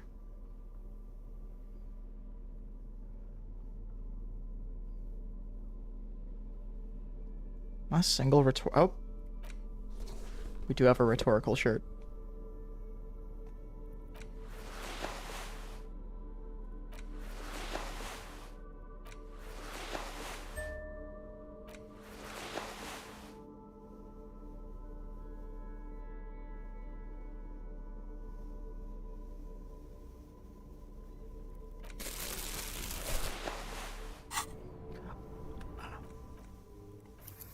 There's this, but then I can take drugs too if I want. Yeah, we can all do that. Everyone here. Still cool here, officer. Come on, everyone, sniff some speed with us. Actually, I think this one's a classic Siggy now that I looked at it. Yeah. My smart sticks. Oops. Oh, he smoked that one. The animation played. Nice. Oh, I lost my mouse in the snow. Oh, there's these two birds down here. Hey, they're just chilling out. Everything's still cool here, officer. All right, cute. Sit him out tailbone. Damn. Healing kappas. Okay. Ratted out the lady driver. Poor underprivileged grandma. That is a reason to -1. Yeah. Persuade him to give you some money. Damn. Start with a little compliment, then work your way up from there. This is about Okay, business, all right, Richard. remember. He knows how to butter him up. Hey, you seem like a really successful entrepreneur. Would you like to support a member of the local police force? Oh. Oh. Okay. But why, officer? The man stops, his face suddenly serious. After all this mess, the broken seals, lying to you, come on. think of it as an investment. An investment? What kind of investment? He raises his brow, intrigued. Or you could not make this about corruption and go with something even wilder. Whoa. It's an investment in me, a highly experimental human being. My risk/reward ratio is insane. You would not believe. It's true. With saves coming, like, I can do anything. Yeah, you do not know who you're investing in here. You have no clue. Invest into me, not telling your employer about your operation here. I'm a policeman. It's an investment in good relations with the RCM. That's so, like, mob boss. Yeah. Yeah, you gotta, pay some insurance. It's an investment in your customer base. Gotta prime the pump, man. I kind of like that one. It's because it says pump, isn't it? You can't have a successful business without a loyal customer base. How much is your loyalty worth? 1 million real. But officer, I don't have that kind of money. Oh. There's got to be a more modest investment. Okay, you're a hard sell, but hard bargain. 10. Be in the middle. 10 10. is a bargain for that kind of investment. You got it, my man. Sweet. You got it, my man. He takes a 10 note from a leather pouch. Great. Okay, well, that doesn't give us the shoes, but... The speakers below are banged up. Okay. Is it empathy? I think it's empathy, the one that we need for Kuno. Yeah, probably. That makes sense. I think it was like such a high empathy check that it was 3%, if I'm not mistaken. Let's double check though. I think I have a +2 empathy scarf or something. And Kuno, you kind of blend in.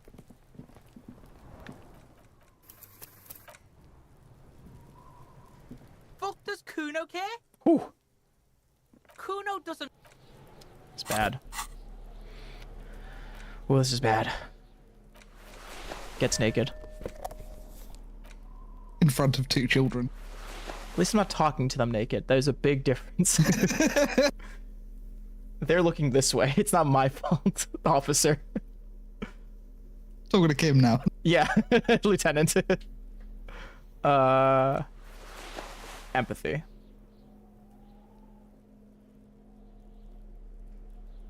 Drama. It'll help me.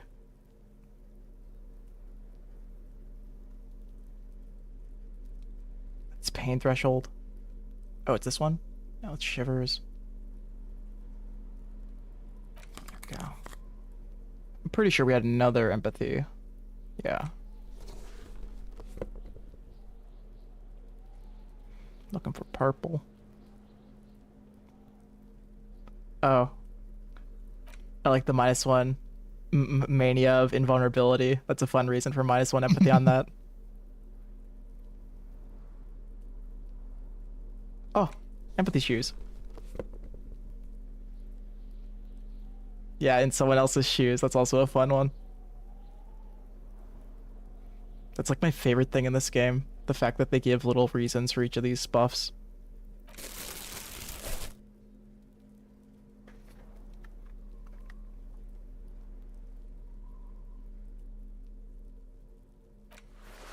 Gotta keep warm. Put on the fishnet shirt. Fuck, does Kuno care? Oh! It's really good, actually. I didn't know we... Kuno doesn't... Yeah, not bad. Not bad at all. Could be better. Nah. Psych. Oh, that's the, like the lid.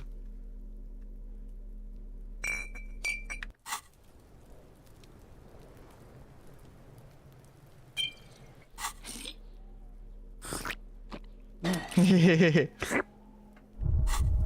a cool sip. Fuck, does Kuno care? Nice. Back down from Kuno. Talk to Kuno S. He's on your crime scene, bossing you around. And he's been here for some time too. This is where he hangs out. You have to get more out of him. He could be useful.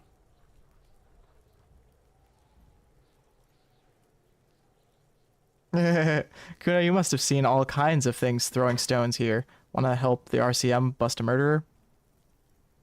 Fuck no. What are you? Fucking mentally Oh no. Kuno, they've almost made you a snitch now. Ease off, see? Kuno always takes the bullet over the hammer. That's great.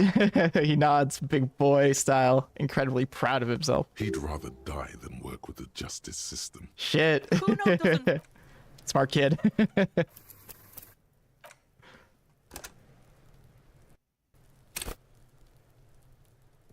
No, you're not Kuno. You're Kim. No. Fuck does Kuno care? It's not Kuno. It's Kuno S. Interesting. How? Kuno S is by far the worst of the two. Kuno has no problem being near you, but the other hides behind the fence, afraid for her life. Still holding Like my she's drugs. done something very bad. Also, Kuno hasn't stopped talking to you, even enjoys it from time to time. Aw. When you talk to the other one, it's like talking to a cornered animal. She only hisses and says murder was the case that they gave her. All in all, Kuno respects madness. You cannot hope to outdo her on that front. You must win yourself a few minutes with him alone. Oh. Act on it. Try and separate them. Kuno. Psst. This is a fun little bit. Fuck you whispering about? He whispers back. They changed his animation too. He's whispering too. He's going We with it. did, copper. Watch what happens. I got secrets to share. Fuck you, whispering about. Happy Pride. She puts extra stress onto that word, expecting it will make you uncomfortable. If Kuno wants to whisper, he's gonna fucking whisper, okay? Let's whisper, pig. He turns back to you and hunkers down. This is it. You've got him. But be careful. Oh. You can still fuck this up. Don't make Yeah, I'm Kuno sure of that. bad in this. Always. What's up with her? She's terrifying. Crazy scary. Crazy? You don't know the half of it. She's not crazy. She's insane. Dangerous. She's smoked a man. She's done people in. Probably even pigs. Stop talking to him. Kuno, I'm fucking warning you. You're gonna get us into shit. She understands what you're trying to do. Yo, see? Did Kuno not tell you? Kuno told you. Kuno talks to whoever he wants. Gotta make sure I tell people that from now on. Talk, pig. Kuno's got it under control. Yay. Hunkers down again. You did it. This is so They're cute. separated. He's even turned his back to her, so she can't read his lips. I want to like connect to someone on this level. Yeah, kids are great for this. I was thinking more like I don't know why this came to mind, but like waiting in line at like some restaurant for some food, carry out food.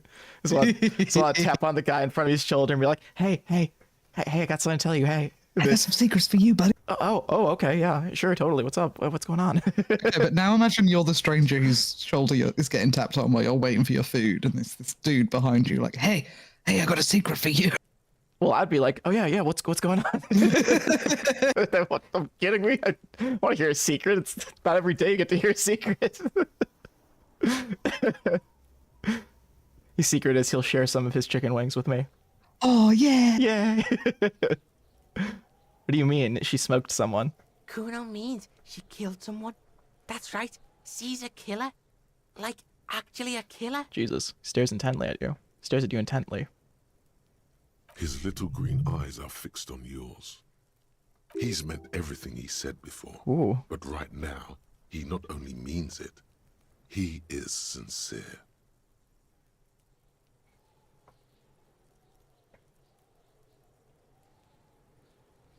Are you serious about this killing business?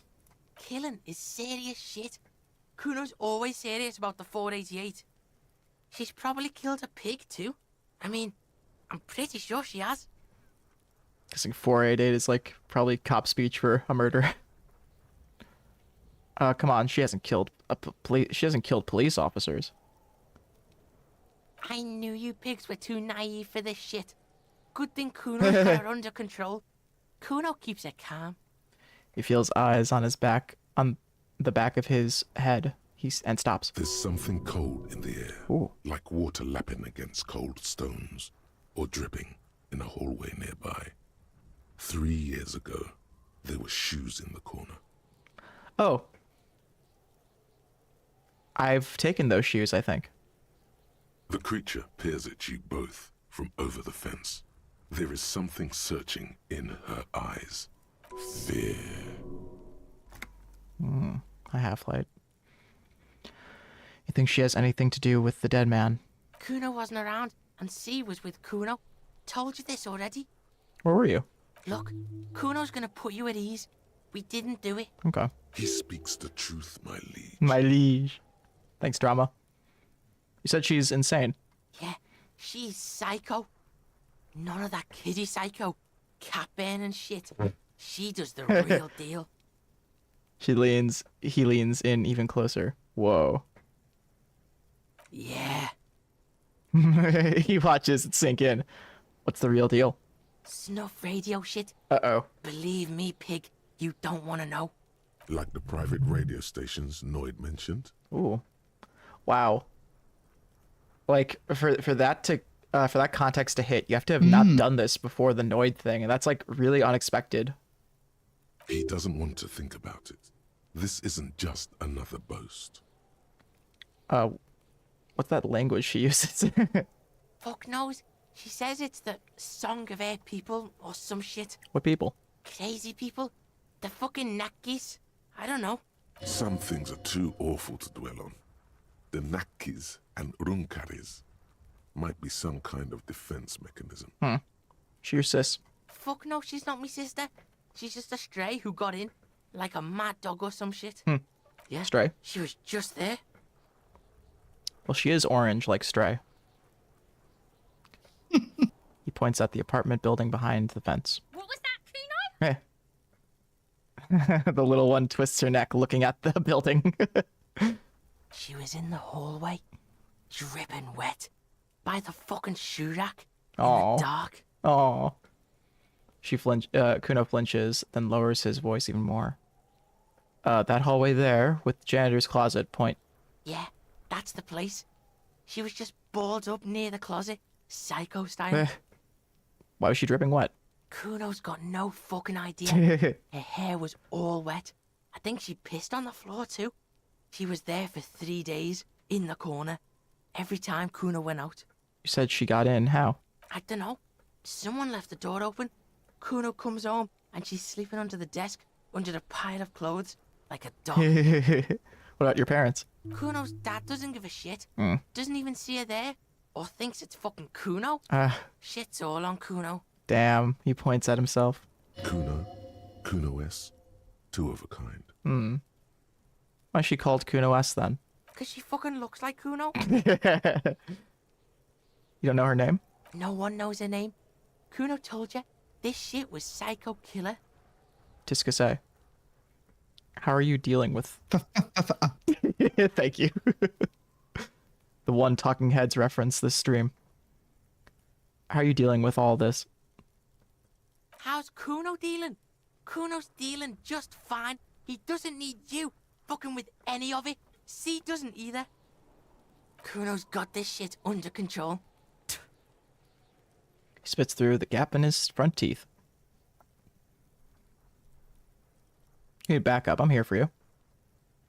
Listen. Listen. C is Kuno's go-to. Kuno's protecting her. You fuck with C. You fuck with Kuno. You threaten her. You threaten to take her away. This is what it all comes down to. He needs you to take him seriously now. I'm going to kill you. I'll run when you put the cuffs on her, sneak up on you later, and fuck you up. You understand?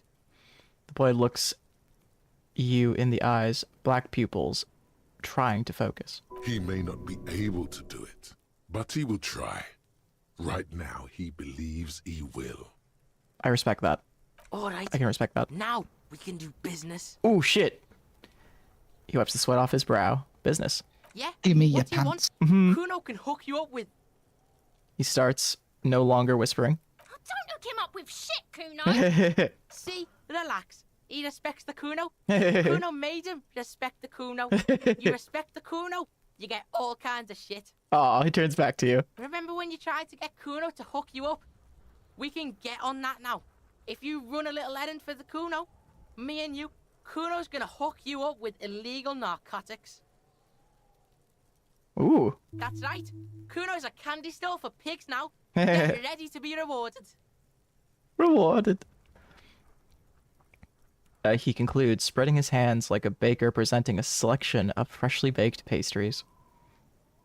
What was that about running you an errand and illegal narcotics, Kuno?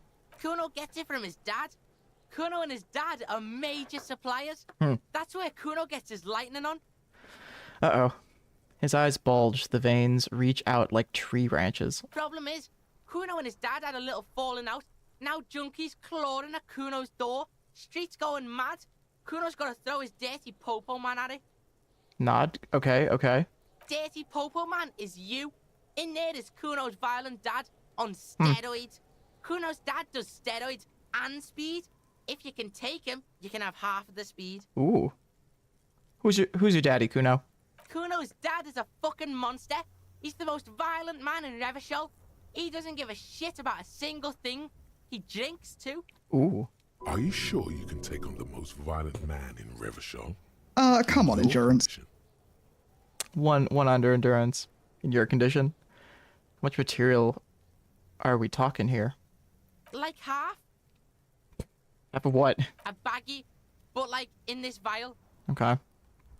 But that's not very much material at all then. Fuck you talking about half a G? This shit is giant. A huge grade G. A shit. So clean you can barely see it. You can barely see it because there's barely any. Thanks, visual. I've made up my mind, Kuno, and this is what's going to happen. Okay. Kuno's listening. I'm going in there, all guns ablazing, to get that speed because I need it. I'm going in there, but not for the speed. I'm going after the most violent man in Revachol. I'm a narc, Kuno. I'm going to confiscate that crap. I'm going in there for justice. I'm a narc, Kuno. I'm going to confiscate that crap. Lie, you need the speed. I'm gonna violent. Sure, whatever. Yeah. If you survive, make sure to bring that shit back to Kuno. Hey. Kuno's almost out. You wouldn't like the Kuno when he's out. Just get in the apartment building. Kuno knows you already fucked your way in. Kuno knows everything. It's the only way you get in. He aggressively points at his eyes. Go to room 12, first floor, and kick down the door. Police violence style. Kuno style. And then it's action time. You're locked in the room with violent fuckheads. Locked in. That's it. Next time Kuno sees you, you better have his shit. Split a kilo with Kuno. What the hell are you signing us up for here? I'm going to kill Kuno's dad. I'm a bad addicted cop and I'm going to get my fix. Come on, Kim Whisper. Obviously, I'm not going to take it. We need to get drugs away from a minor. Okay, then. Okay. Kuno doesn't fucking care. I would never lie to Kim. I'll die before I squeal, pig. All right. Oh, I can't automatically walk all the way there. Okay.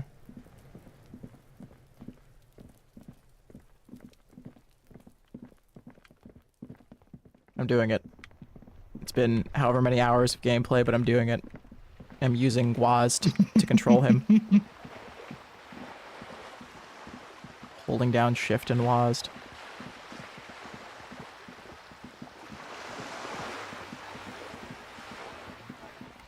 Because the animations are fluid, it's like not instantaneous, the turns. It's very like gradual. Room 12. Where would that be? Oh, I think it's right here. A shabby door hangs oddly on its hinges, secured to the doorframe with a safety chain. An unpaid energy bill is attached, threatening to cut off the electricity.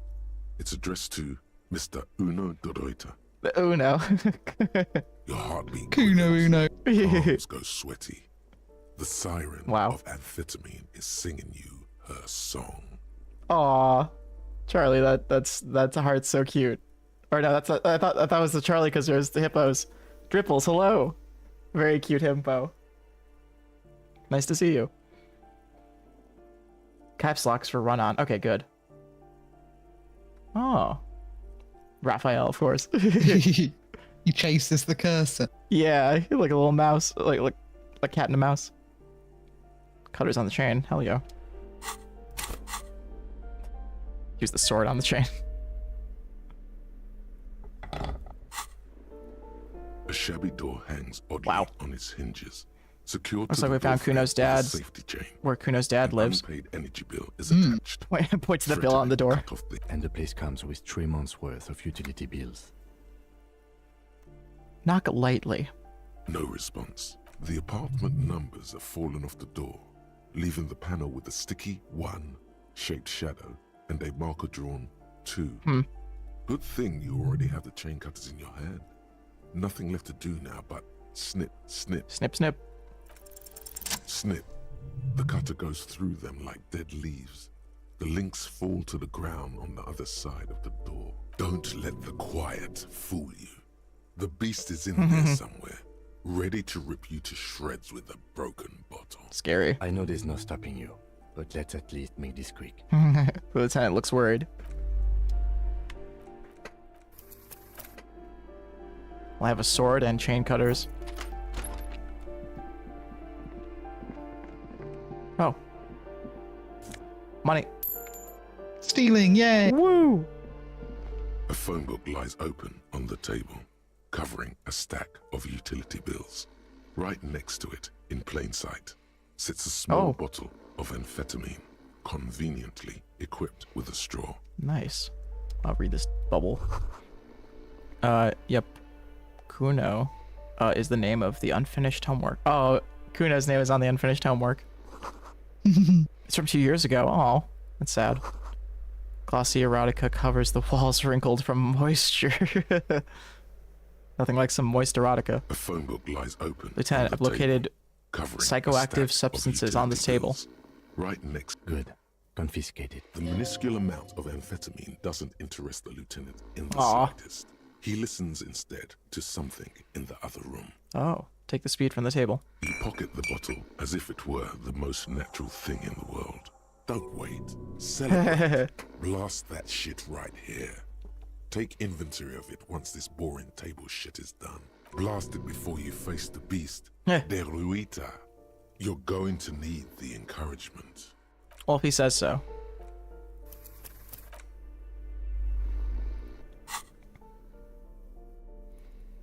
They just added to my speed count.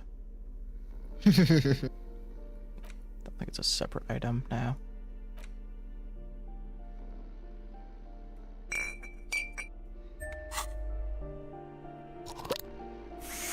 I'll abide.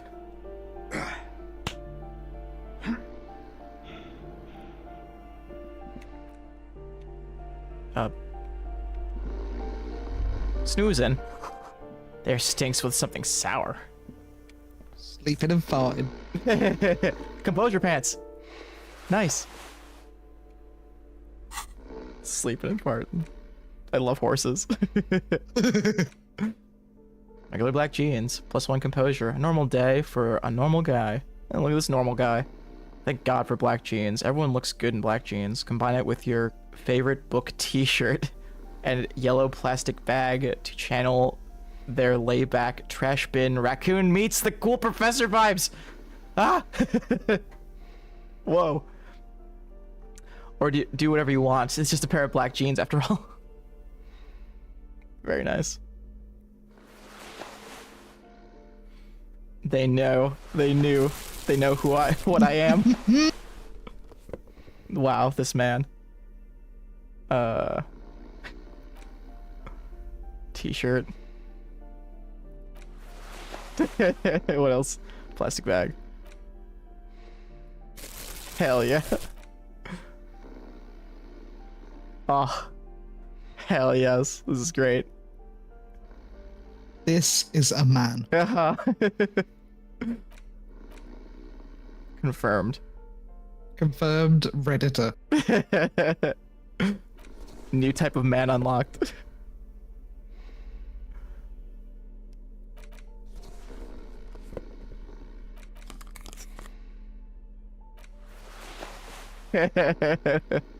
Now fight me.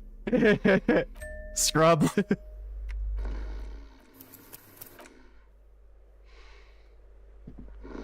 bundle of clothes heaped on the bed. A stained parka. Some towels and a duvet. Some socks even. Sweaty, sweaty duvet. In the dark, it looks like a nest. Aw. Hold up, Lieutenant. Look at that pile of clothes. Mm-hmm. Lieutenant covers his nose. Slowly reach out your hand. Something underneath there is breathing. It doesn't give a shit that you're a cop. Stop your hand now, or you're gonna die. It's not too late. No one's going to blame you for backing out. You don't have to do this. Just get out. He seems really threatening. Keep extending your hand toward the pile. Your hand touches a greasy duvet, covered in Greasy. cigarette burns and ketchup stains. You hear a growl. Just like mine. There is something alive underneath it. Find you a freak. Who? It's deep in suffering somehow. Oh. Hold the blanket Fuck off. this, I'm out. Yeah, fuck this, I'm out. That's so funny. Nah, I don't want it.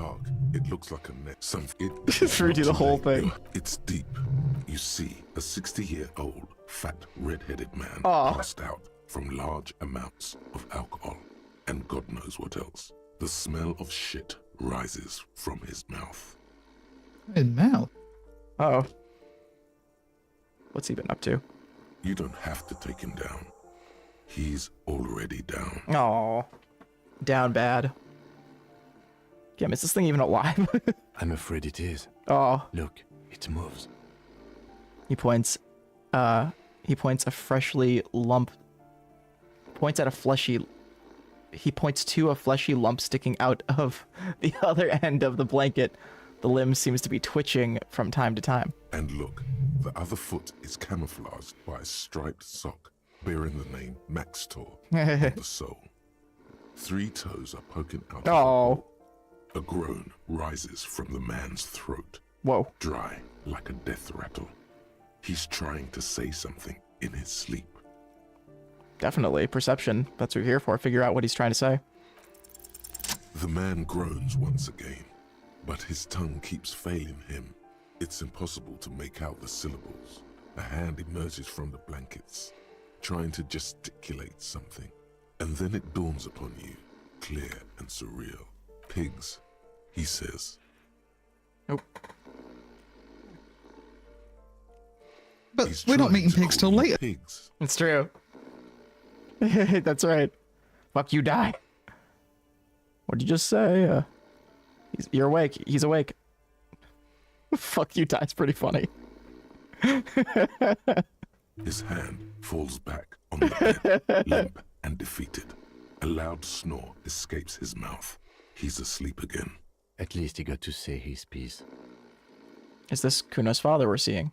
Well, judging by the color of his hair, I would say yes. The lieutenant's right. It is. The man's unwashed hair bears a familiar ginger tone. Even the hair on his chest is coppery.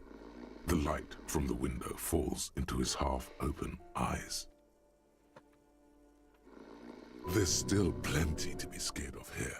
Just not what you thought. I was expecting something worse. I think he's still quite bad. I mean, what he has come to. The lieutenant tilts his head. This man won't be feeding his family anytime soon. Not that he was, but at least he won't be beating his son. Ugh. The lieutenant thinks to himself. A pair of half-open bug eyes is staring back at you from the dark, empty, and frozen. It's clear that the person behind them is not awake. What's happened to his eyes? Can't you tell? It happens to exceptionally committed substance abusers. They fall asleep with their eyelids still open. Not a pretty sight. Oh. He's gonna sleep it off. I know. I know this shit.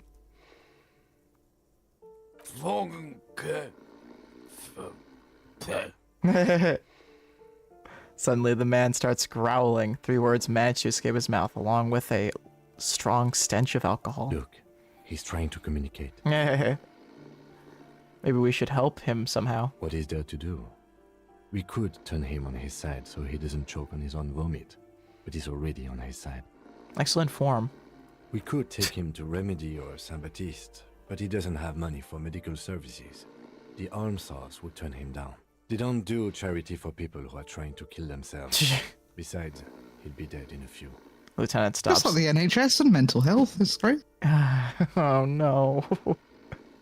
Years, months, weeks. The pile of blankets grunts miserably. Whispers, I took your amphetamine, old man. Silence. Only heat emanates from the sleeping body. Ooh, warm. Warm boy. Alrighty.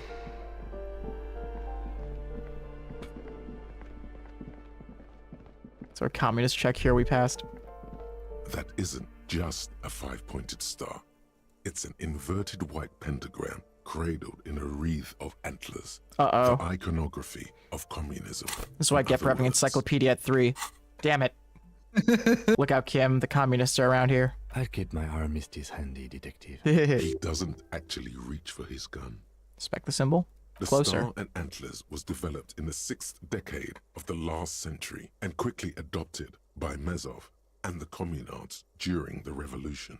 Even today, half a century after, the star and antlers retains the ability to evoke hope, disappointment, and fear in equal measure. Why is the star upside down? To symbolize the toppling of the old order. Also, some social democrats were already using it. for pentagrams. For fun. Why white? Because white is the color of peace. Okay. What does it evoke in me? Smug superiority, aesthetic musings. The triumph of capital is undeniable. But maybe the guns were sort of cool. Revolutionaries had loads of guns. Ew. Whatever kid drew this graffitio will get it one day. You just can't beat freedom and hustle jiggling all the time. Yeah. True. Gotta hustle. Entrepreneurial spirit. You'll grow up and figure out money is what the world's about, kid. Yeah, that's all. Just kinda curious if... No, they never came back. The realtor that's here only one time.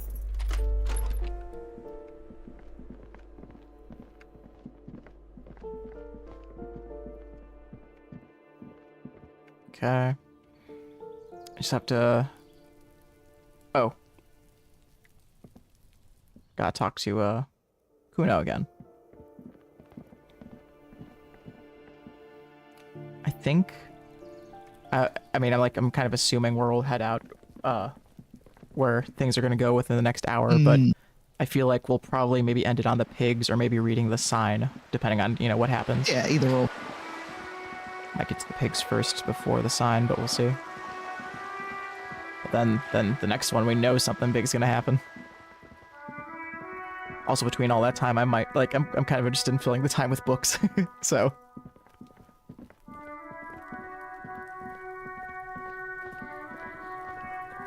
Thank you, Uno. You don't need to be an empath here, do we? Fuck does Kuno care? Took care of the drug situation. Alright, so you got Kuno's kilo. Here is how we do it. First, you give Kuno Kuno's kilo, then Kuno gives you half back. That's how we split it. It's the best way. Street way. Yeah, that's how it works. Aren't you going to ask how I got past your dad? Word on the street is, you sent your little friend in dressed as a hooker, distraction style. No. That's some sick shit. It took me a second to realize who the friend was. Not a single muscle. Tim wouldn't agree, but we tried, Kuno. Kuno wants to hear all about it. We tried. First, we split the kilo, then we shoot the shit. We, like, tried putting the fishnet thing on him, but he, like, made himself wide enough where he couldn't. Come on. Come on, Kim. Oh, Kim. By kilo, you mean gram, right? Kuno knows what Kuno means. Kuno means gram. All right, fair's fair. I'm keeping it. You don't need more drugs. You're 12. I'm keeping it and I'm doing all of it.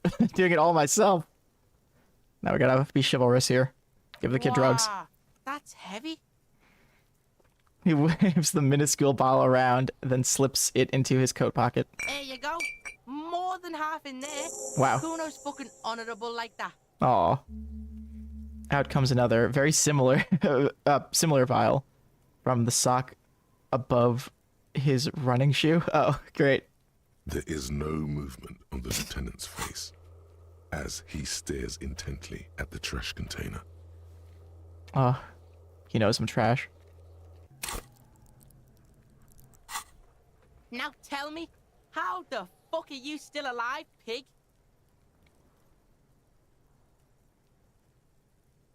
Yeah, there's a textbook around you with your name on it in the apartment. Yeah, so fucking what? He turns even redder. Says Kuno, not Kuno. Kuno de Ruter. Fuck are you talking to Kuno about that kiddie Ruder. shit? I like it. He's trying to fuck you again. Fuck out of here. Kuno knows his fucking name. That's why Kuno changed it. Kuno can change his name into anything. Gonna change my name into... Wow. Don't change your name into that, Kuno. I'll change it to whatever I want, Kuno S. I'm gonna... You're gonna have to call me that. You have to call him or whatever the Don't sound. dead name me.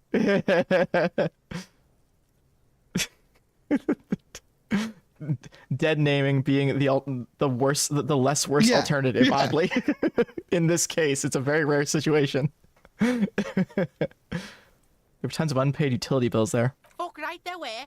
Fucking 3 years or some shit. 3 years. Let me guess. Kuno's dad doesn't give a shit about them.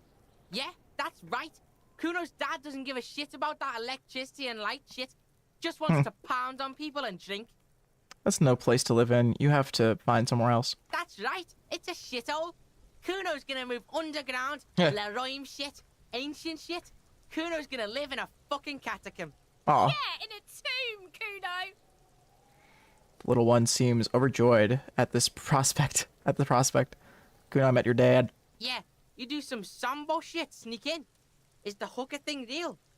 Sambo is an acronym for Samoan boxing.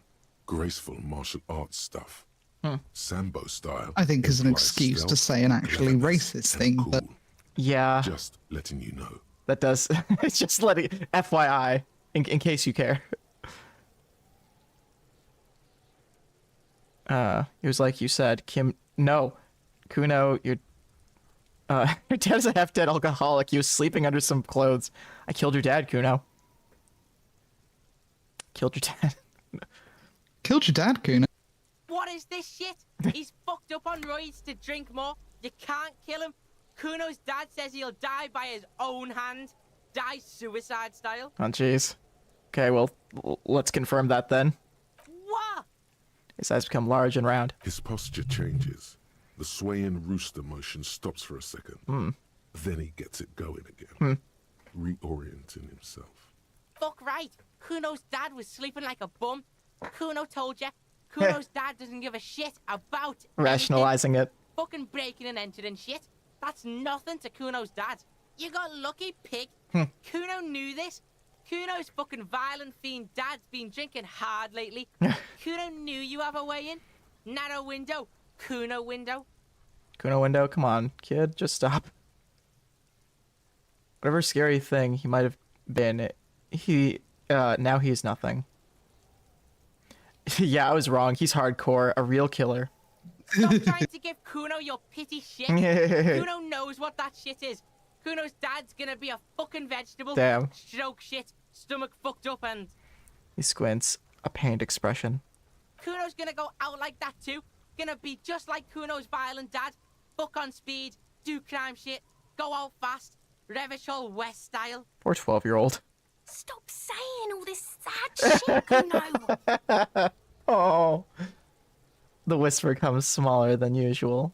There's a touch of grief in there. Fuck you talking sad? Kuno's got hard shit, death shit, nothing shit. The kid breathes in and out like a boxer. He punches the air.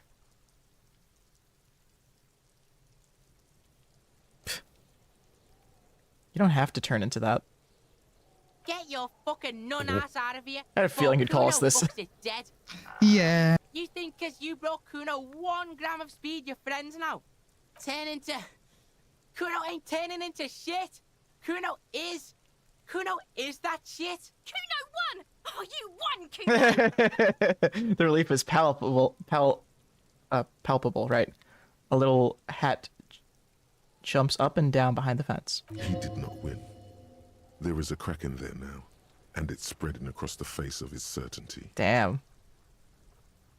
I looked around in there. It's not the easy life you've got going on in that apartment. It's not the easy life you've got going on in that apartment. The fuck do you know about Kuno's life? Kuno's got plans. Get the fuck out of here. Yeah, we got plans. It's more than I have. 6 meters underground, below piping from before the war, the collapsed remains of the Martinez storm drain system. There are 2 stolen flashlights with piles of batteries next to them, beside 2 bedrolls, in the dark and opening into the lower tunnels. What a good plan. I think I remember them talking about this, that there's like there's like catacombs under Revachol that little children like to... Yeah, I remember us making a joke about the movie. Okay, let's conclude this business. End the conversation. Yeah, pig, this shit is done. Now get the fuck out of Kuno's face. Kuno needs to drop the bomb. Kuno doesn't... Interesting. I thought does Kuno care? you were talking to us about pants. The fuck do you want with it? Good call, Pigmeister. Yeah, the kingdom of Kuno. Okay. The fuck do you want with it? The ladder, ever climb it? Look at that fucking shit. How did we not... You're trying to get Kuno killed. So you would say the ladder is unclimbable. Fuck does Kuno know? Kuno's not a fucking acrobat. Kuno knows the ladder is unclimbable. The lieutenant takes a quick note in his notebook. That's some really early dialogue we were meant to say. It's a trap, Kuno! Don't climb it, Kuno! It's in the greenhouse over there. Dunno. Kiptas gardener used to work there. Oh, jeez. Hold on, the gardener used to work there? Yeah, that's what Kuno said. She couldn't handle the heat, so she took off. Hmm. Kuno can take it. Ugh. Shit's nothing to Kuno. Fills his lungs with the rancid air. His eyes get a little watery. The gardener, she's actually not a gardener. It turns out she's a union fixer. The fuck does this have to do with the Kuno?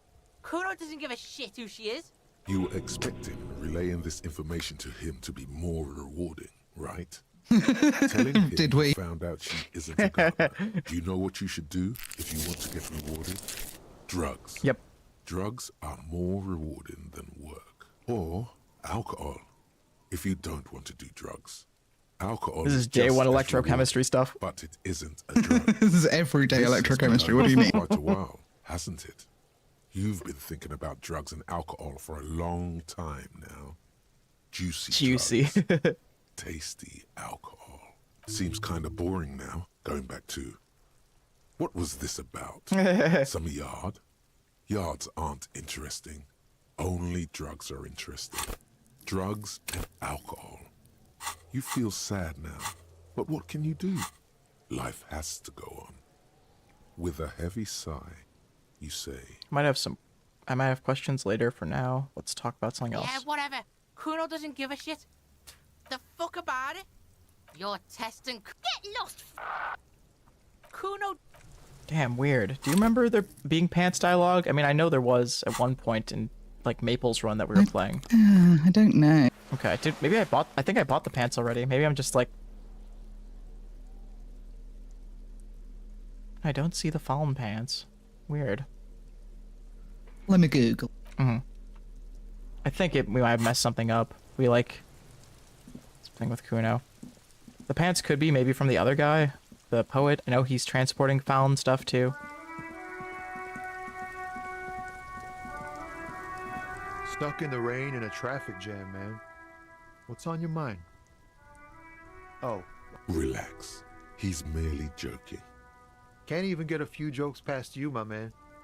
They usually get shipped to Grodd and the Occident. Though we've been making headway in the Il Moran. Apparently, we needed to bag and tag the clothes from the dumpster and then ask him about them. Oh, okay. Interesting.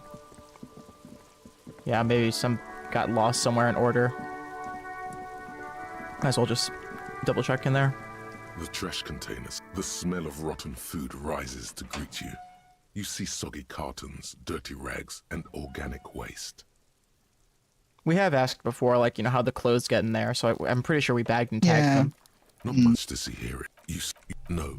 Good practice. A box falls into... There's nothing... The container sounds a muffled gong. If we really ever wanted any of these things, there is a file we can always edit to make anything happen in this game. There's this one file that like there's this 2-minute video that tells you how to overpower your character by giving all your like your intellect, psych, and all this motoric stuff, physique. You can like put them all to 12, and then it makes all your skills pretty much like all like 24. It's like wild. Okay, well, good try.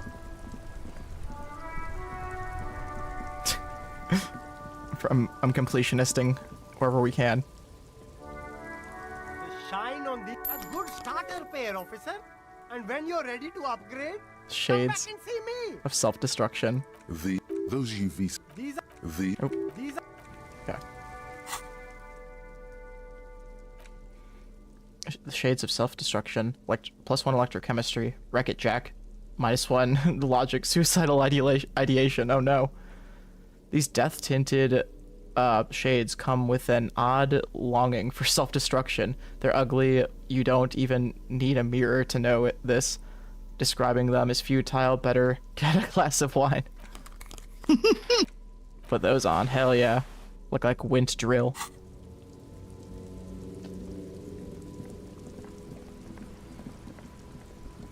I want to get that rain jacket. It'd work well here right now.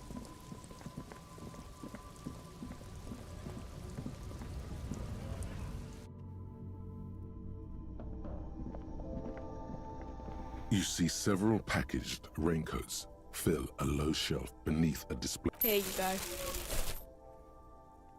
go. The clerk removes the garment from the lower shelf and hands it over. Aw. Oh, I like how it doesn't even fully close. Clothes. Frit plastic raincoat. +1 endurance. Part of Frit's army. Transparent plastic raincoat. Oh, maybe it's transparent in the front. With Frit sick written on the back. The package photo shows a group of happy Revacholians dancing in the rain. Aw. Oh, might as well while we're here. See if there's... The tear machines. Your bottles clunk into Nice. the...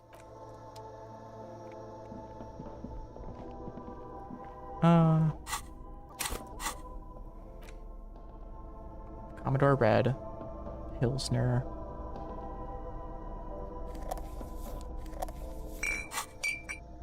Just curious, which one don't we have? A colorful display. Again, I'm obliged to inform you that both alcohol and cigarettes damage your health. Oh, okay. Yeah, it's just the pale aged vodka we don't have, which is like absurdly expensive. Yeah. Okay.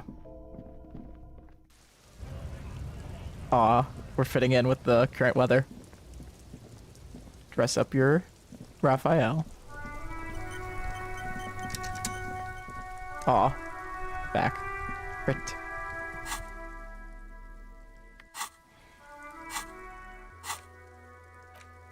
Okay. I think I'm gonna chill out over here while we do a bunch of this stuff that we got. A bunch of these drugs that we have.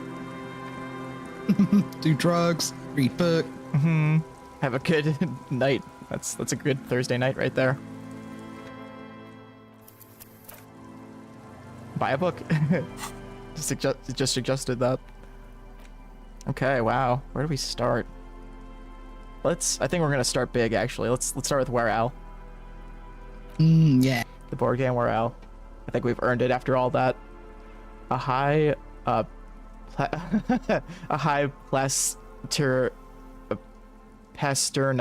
pasternal, fantastique populaire board game illustrated with bucolic vistas and featuring odd-looking humanoid creatures. It's the 3rd edition Mega Setting Supplements. It's the 3rd edition Mega Setting Supplements module and can't be played without the main game. Wait. No! Oh! Large letters on the front form So sad. Wirral. The colorful box is illustrated with bucolic vistas. The cover art also features odd-looking humanoids. Some short, some taller, some with pointy ears, others with ephemeral wings. Examine the box. Text underneath the title in smaller typeface reads, 3rd edition, Mega Setting Supplements module. The side panel adds a sword and sorcery adventure board game with new maps and miniatures. Look at the back. A blurb on the back reads, tired of the tedium and toil of modern life? Escape to Wirral. Aww. Leave behind e-solas and nations with their petty squabbles. Discard electricity, magnets, and boring technological widgets. Succumb to a world of high pasternal fantastique. Unleash your imagination and create an adventure of endless possibilities. Discover the terrible secret threatening Wirral. Aww. Can your band of adventurers save the world? Yes, we're ready to take on this challenge. Exactly. That's the spirit. All you have to do is read an intricate rulebook, study an assortment of maps, oh god, fold the illustrated game board, Hang on. and start rolling dice. What does this sound sounds familiar? like D&D. That's right, this sounds just like Monopoly. In no time, just like Monopoly D&D. with low-level characters hunted by Iskala riders, or battling unspeakable monsters in endless dungeons fraught with danger and despair, conjuring up forceful magics to aid your quest. In no time, you could be romping through grasslands with low-leveled characters. I love it. Don't forget heated arguments escalate into physical confrontation with your friends. And beer. Lots of beer. Yeah. And most importantly, never forget to rage quit if the dice don't go your way. Hell yeah. Text Shake the box. Mysterious I'm watching things her. rattle inside. What could they be? They know Dice, us. Plastic miniatures, a fantastical alternate world full of magic and wonder. None of that witless man from Heimdall, fascist dross, hidden behind faux realistic allegory. Wirral is no cliche-ridden apologia for colonial violence. Wirral is pure imagination. Yes, the Wirral setting is known for its complicated system of political alignments. But if you're not into that, you can just hack your way through dungeons in search of loot. That's what most people do. Sounds like Fallout. Enough inspecting. A colorful box with the title Wirral in bold letters. It's a board game. Open the box. You pry open the box. Inside you find a folded up map, a small booklet, a 24-sided die, 24, and a little plastic figurine. What like impossible task are you trying to achieve with a 24-sided die? Picking the time, the hour of the day. Well, I can do that with a 6-sided die, personally. Just multiply by 4. Look at the map. A reprint of a crude hand-drawn map. The top left corner reads, Lands of Wirral. The map features both small villages and mid-sized towns with odd names, in addition to meadows, forests, hills, lakes, and seas, also with odd names. It makes me think in the opposite direction. I actually use a 96-sided die when I try picking the hour. It doesn't seem to correspond with anything you've seen thus far. Divided by 4? It's not a very helpful map. Oh. Look at the booklet. A quick guide to the magical races of Wirral. Create your own hero, choosing from any of these completely unique and fantastical backgrounds. The options are in order of importance. The Welkin, the Tweog, the humans, the fairy folk, and the pygmies. The options are in order of importance. This is fantasy. Read about the Welkin. The Welkin, tall, lithe, and graceful, with long flowing hair and pointy ears. They're known for being powerful magic users, but can also hold their own in a brawn-driven fight. The Welkin come with a variety of exciting sub-races. High Welkin, forest welkin, lake welkin, and snow welkin. But if you're not feeling experimental, a basic welkin will always do. Oh, what about these guys? A grand race of industrious mountain people. They're short, stout, and muscular, and enjoy digging for gold and other precious minerals. Gold. They're also well versed in the art of combat, where they prefer to use axes and hammers. The Tweog also come in a few different sub-races. Hill Tweog, Shield Tweog, and Dark Tweog. I want to be a shield one. Read about the humans. Also, them just saying that there's like a shield class reminds me of this thing that like every kid that played Kingdom Hearts went through this thing where at the start you have to like, it's the dumbest system ever, but like there's like this tutorial area where you can you're given like options, and the options matter so much more than they tell you it does, and it's so annoying. But like there's this one part that's like there's 3 kids that you talk to, and it's like they're quizzing you, and the way you answer the quiz decides how you gain levels throughout the whole game, the whole 50-hour game. It's That's fair. It's really dumb. It's like asking you like weird yeah, he literally decides the course of your entire game, says Leon. Exactly. It's like they give you 3 options for these vague things, like, you know, how do you feel about your friends? Like, I want them, they're close to me, or you know, whatever, I hold them dearly. And it's literally like, depending on what you choose, it's the middle option is like, okay, you get levels consistently. The first option is you get tons of levels early on, but then it like exponentially grows to how much experience you need. And then there's another option that lets you do it the exact opposite direction, where you start off like needing more experience to get levels, and then it decreases over time. It's like, what? Who decided this? Why? So the reason I'm going on about this is not only that, but then there's this section right after where they offer you a shield, a sword, and a magical staff. And regardless of what you pick, you'll always end up with the Keyblade, like when you play the whole game. So it's like, yeah, one, it lies to you, and 2, it actually determines another really important thing. Like, it actually like determines like your class in a way, because like if you choose the shield, you get an extra like equipped slot, which is so important, but they don't even tell you it. But no, or if you choose the sword, because of course you think you're gonna choose the sword, it gives you like something that's like way less important. It's like so just thinking about having a shield class made me think of that. And the whole chat explodes that the Kingdom Hearts heads know whether or not you level up quickly. Yep. Which skills you get and when. Leon knows the pains. So enough about Kingdom Hearts. Let's read about humans. They're just humans. What else is there to tell? They're average in all stats and jacks of all trades. I do find that funny in like fantasy stuff when you choose a human. It's like, yeah, you're the boring class. There's nothing no fun for you, I see. Just like in real life, you're stuck at this in the game too. Read about the fairy folk. A very small race of flying people, known for being mischievous, full of trickery. They often lure people into their magical traps. There are no sub-races for the fairies. Read about the pigs. The least popular of the Wirral races, the pygmies, are short, rotund, and dim-witted. Relatable. Pygmies live in small villages made of shoddy wooden dwellings. They spend most of their days tilling the earth and smoking their pipes. Hey. There are no sub-races for the pygmies. Aw, they're trying to be like hobbits, even though it's unfortunate. Yeah. Yeah.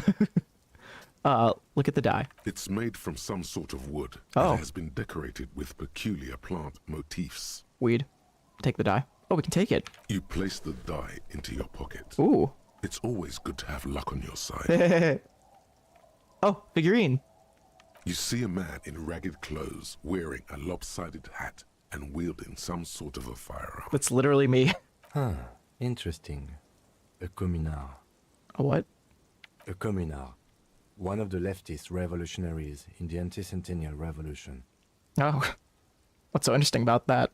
The figurine is not a part of the real game setting. I guess someone misplaced it during the packaging process. Maybe someone should make a role-playing game set during the revolution. Good luck finding people who'd want to play as communard. So that's the RPG game that never came out. Got it. Oh, that's wow. Take the figure. You pick the figurine up by the base to meet your gaze. The little plastic man stares back at you, his face contorted into a disturbing shout. Then you pocket it. I'd love to meet your gaze. A colorful box with the title Wirral. Okay, put away the box. Wow, so we essentially fished out 2 things. Okay. Ooh. Wirral, standard Wirral dice. A basic 24-sided role-playing die that can be used to get results for several... Oh, the results for several dice. It's made of East Sumerian snake wood. Whoa, green wood. And it embellished with plant motifs. A reminder... It reminds you of plain and hill welkin. Note, look at the map tab on the journal to see, oh, what white checks have opened. Ooh. Wow, just bought myself open white checks. Cool. Potentially one of these is new. Also, a lot of them I just don't need.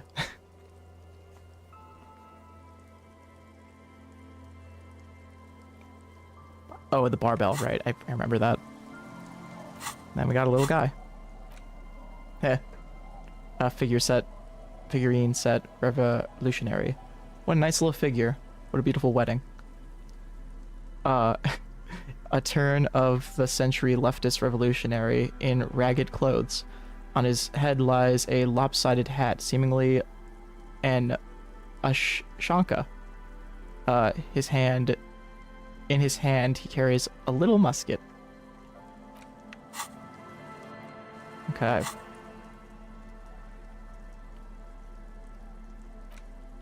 Oh boy, we have a lot of material here still. Wonder if any of these will be quicker. Not that, you know, I mean, when have we ever cared about brevity here? We're not here for that. No, no. I'm repping. My Hyam doll. Drip. Time to Hyam. Book, The Man from Hyam Dal.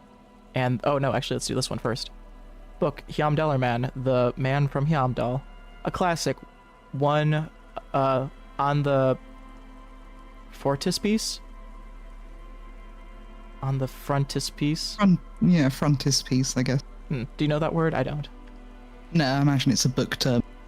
Yeah, on the frontispiece, and oh yeah, anomaly. I see. Anatomically unrealistic muscle man is reaching into a mountain stream. Like, just say cover, Disco. Yeah, what the fuck? Yearning to touch. His glimmering mirror image. His eyes are full of childlike wonder. On the blood-soaked on the blood-soaked snow right next to him lie 2 giant Swyhanders. Whoa. I know what those are. Whoa, Swyhander, my beloved. My beloved. That's right. I think I still have that, actually. Wait, double check. This is perfect time for it.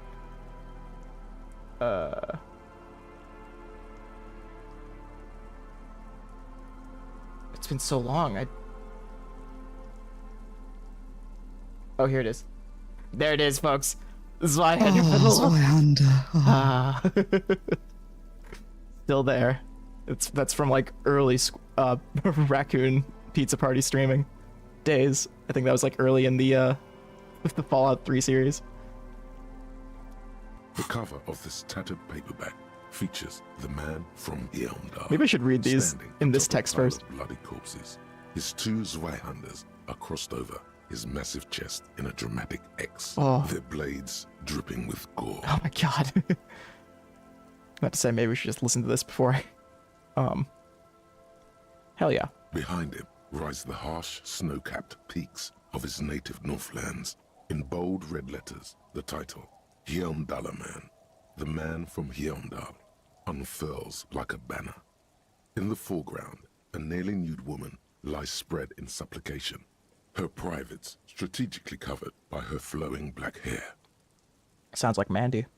These images speak to something burbling deep within you. The primal struggle of a bunch of violent apes just duking it out. Aw, classic. Look at the back cover. The back blurb reads, "His latest adventure serves as the perfect introduction to the savage Heimdall saga. Meet man from Heimdall, his faithful blood brother Tyribald, the noble Lord Hrothgar, and some of their most fearsome foes yet, for the Northlands. For Heimdall." Below, in smaller font, you see the parenthetical, adapted from Man from Heimdall and the Necromancer's Treasure. Man from Heimdall, Lord of Hrothgar, and Man from Heimdall, the Curse of Nacht-Hera. That's funny. He's just make another book, but it's combining the other books. Read the first couple of pages. The story opens in media res. The man from Heimdall and his band of northern reavers are in the bowels of an ancient temple, surrounded by an army of gibbering wights, led by the deathless necromancer. One by one, the brave Northmen fall to the relentless crush of undead, only to join their number as reanimated corpses. Oh, Zomboy. By nightfall, only the man from Heimdall and his blood brother, noble Tyribald, are left standing against the dead horde. What about "It the is hot an honor babe?" to die by your side, brother," Tyribald cries, as his battle axe beheads one of their reanimated comrades. Oh. Wow, they're in trouble now. 9, Tyribald. The man from Heimdall bellows over the army of flesh and bone. "Have courage for the Northlands. For Heimdall." He leaps to the mezzanine to face the black-eyed figure, and like a mad ice bear, whirling twin Zweihanders. Sturm and Drang, he plows through the ranks They of were the from the same surrounding the mother. necromancer. All at the same time. That's right, yeah. They're, fraternal. The writer has never held a sword in their life, let alone two two-handed swords at the same time. And with deadly finesse, his twin blades scissor the necromancer's head from its body. The Just like Star Wars. legions collapse like ragdolls as the dark magic leaves them. Just like and Count the two Dooku. Northmen stand alone in their cursed temple, where the bodies of their lost brothers litter the floors. Yeah, this is all good and all, but A few chapters later, the man from Heimdall and Tyribald are in a completely different setting, high above an arid desert, riding a pair of griffins that always seem to appear at narratively convenient moments. The Northmen find themselves in the court of a powerful southern king, Lord Hrothgar. The old king beseeches the man from Heimdall to rid his kingdom of the Nacht-Hera, a subterranean clan of blind wizards who traded their souls for demonic powers. The man from Heimdall extracts a high price from the desperate king. He asks land for the homeless desert pygmies living exiled in the kingdom's borderlands. Hrothgar offers the hand of his eldest daughter instead, but the son of winter does not budge.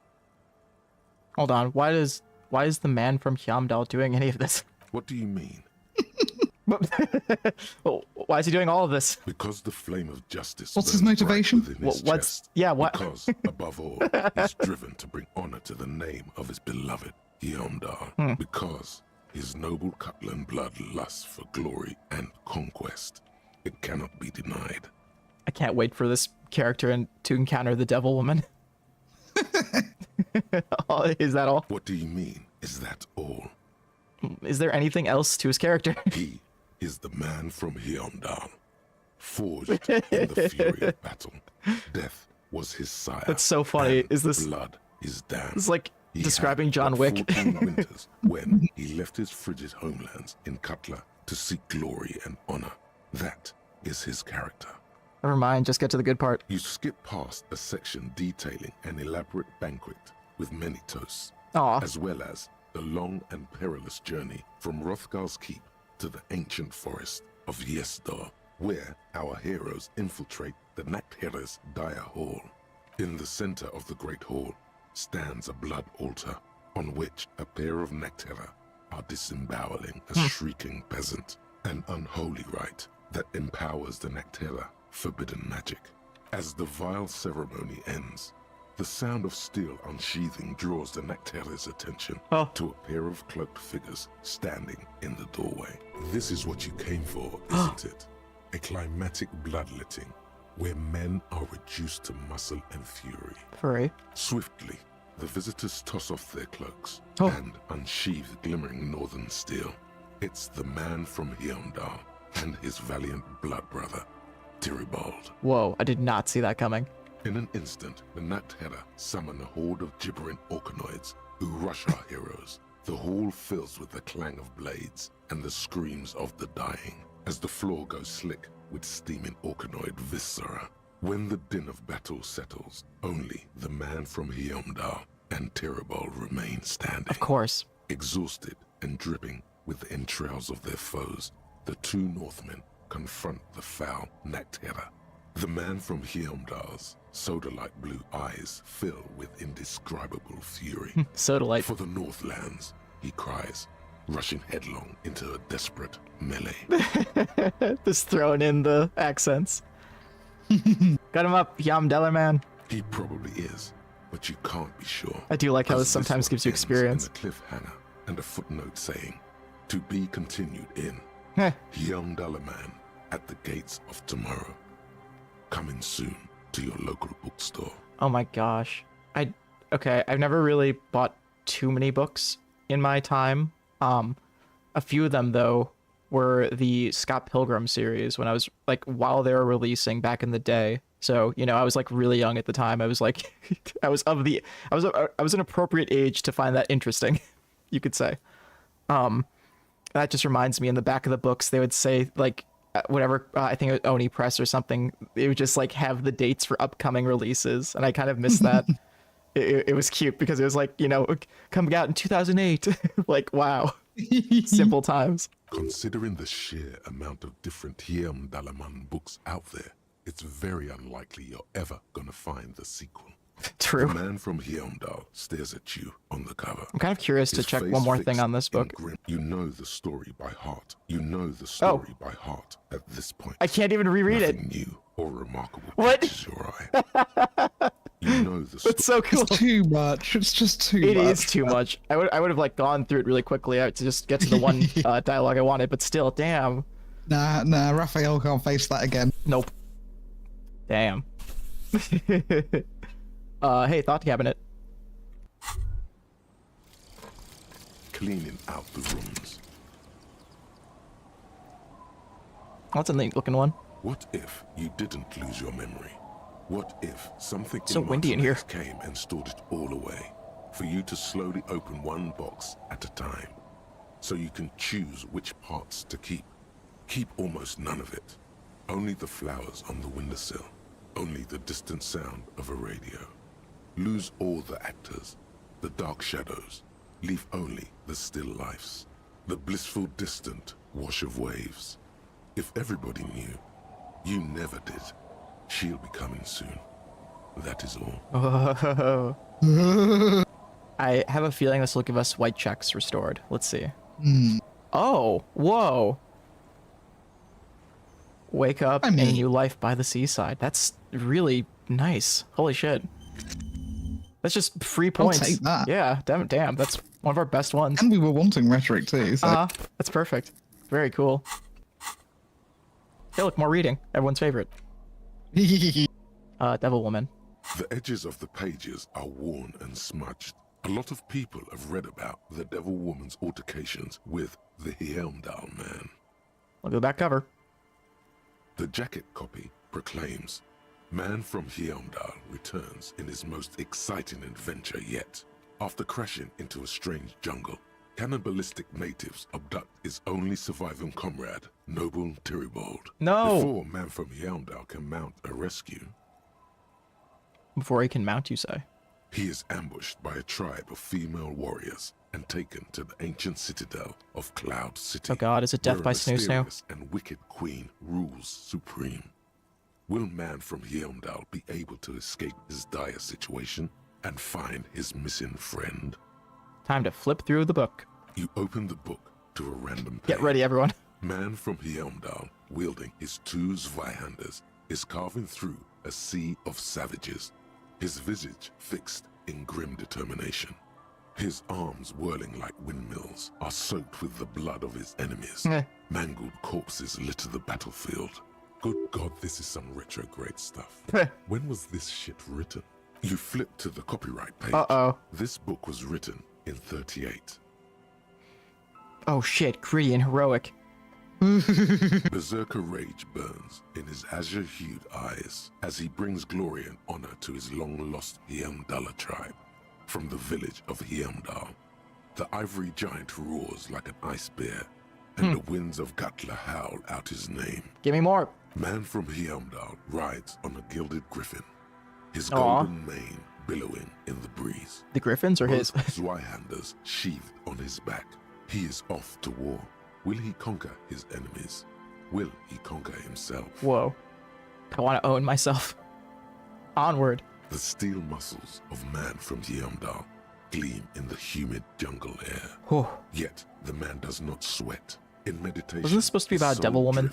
In the frigid Northlands, he calls. Where are the tits? Yeah, what? Holy shit. This is so me if really get into the book. A passage reads, the man from Heimdall looks up, his eyes blue. It's like they're repeating the same thing over and over. He rarely speaks. Like this book specifically. His voice booms in the darkened throne room. Do not try to sap my masculine essence, wicked temptress. Son of Heimdall will never succumb to your seductive wiles. I am retaining my semen. Thine spells are no match for purity and strength of will. Brothers of Heimdall, stand above the vices of flesh, for it is weak and corruptible, yet mine is forged in gore and strife. Queen Lydiana just laughs, a sultry and salacious sound, then says, cue the snow. I have grand plans for you, man from Heimdall. She gestures her diabolical hand toward an array of potions and unguents. First, you shall please me. Then lead my armies against the vicious cannibals. Not a muscle moves in the face of the man from Heimdall. Yet inside, there is turmoil. This goes against all he holds sacrosanct. I keep hoping it would get better, but the writing is terrible and repetitive. Whoa, this is epic. In the final pages, man from Heimdall mounts Gallavarin, his mighty griffin, and turns his gaze to the horizon. Queen Lydiana is dead, but an army of cannibals is storming the gates, and still there's no word of trusty Tyribald. To find out what happens next, you'll have to pick up Man from Heimdall and the Three-Eyed Skull. Available in fine bookstores everywhere. Spring 39. Put the book away. We don't know a fine bookstore, isn't it? No. Nope. The frontispiece of this book, of this old paperback, features a muscle man in chains kneeling before a salacious-looking woman on a regal seat. A bonfire lies between the throne and the man, casting shadows on the wall, and the shadow of the vixen's headdress looking like a pair of demonic horns. Ooh, edgy.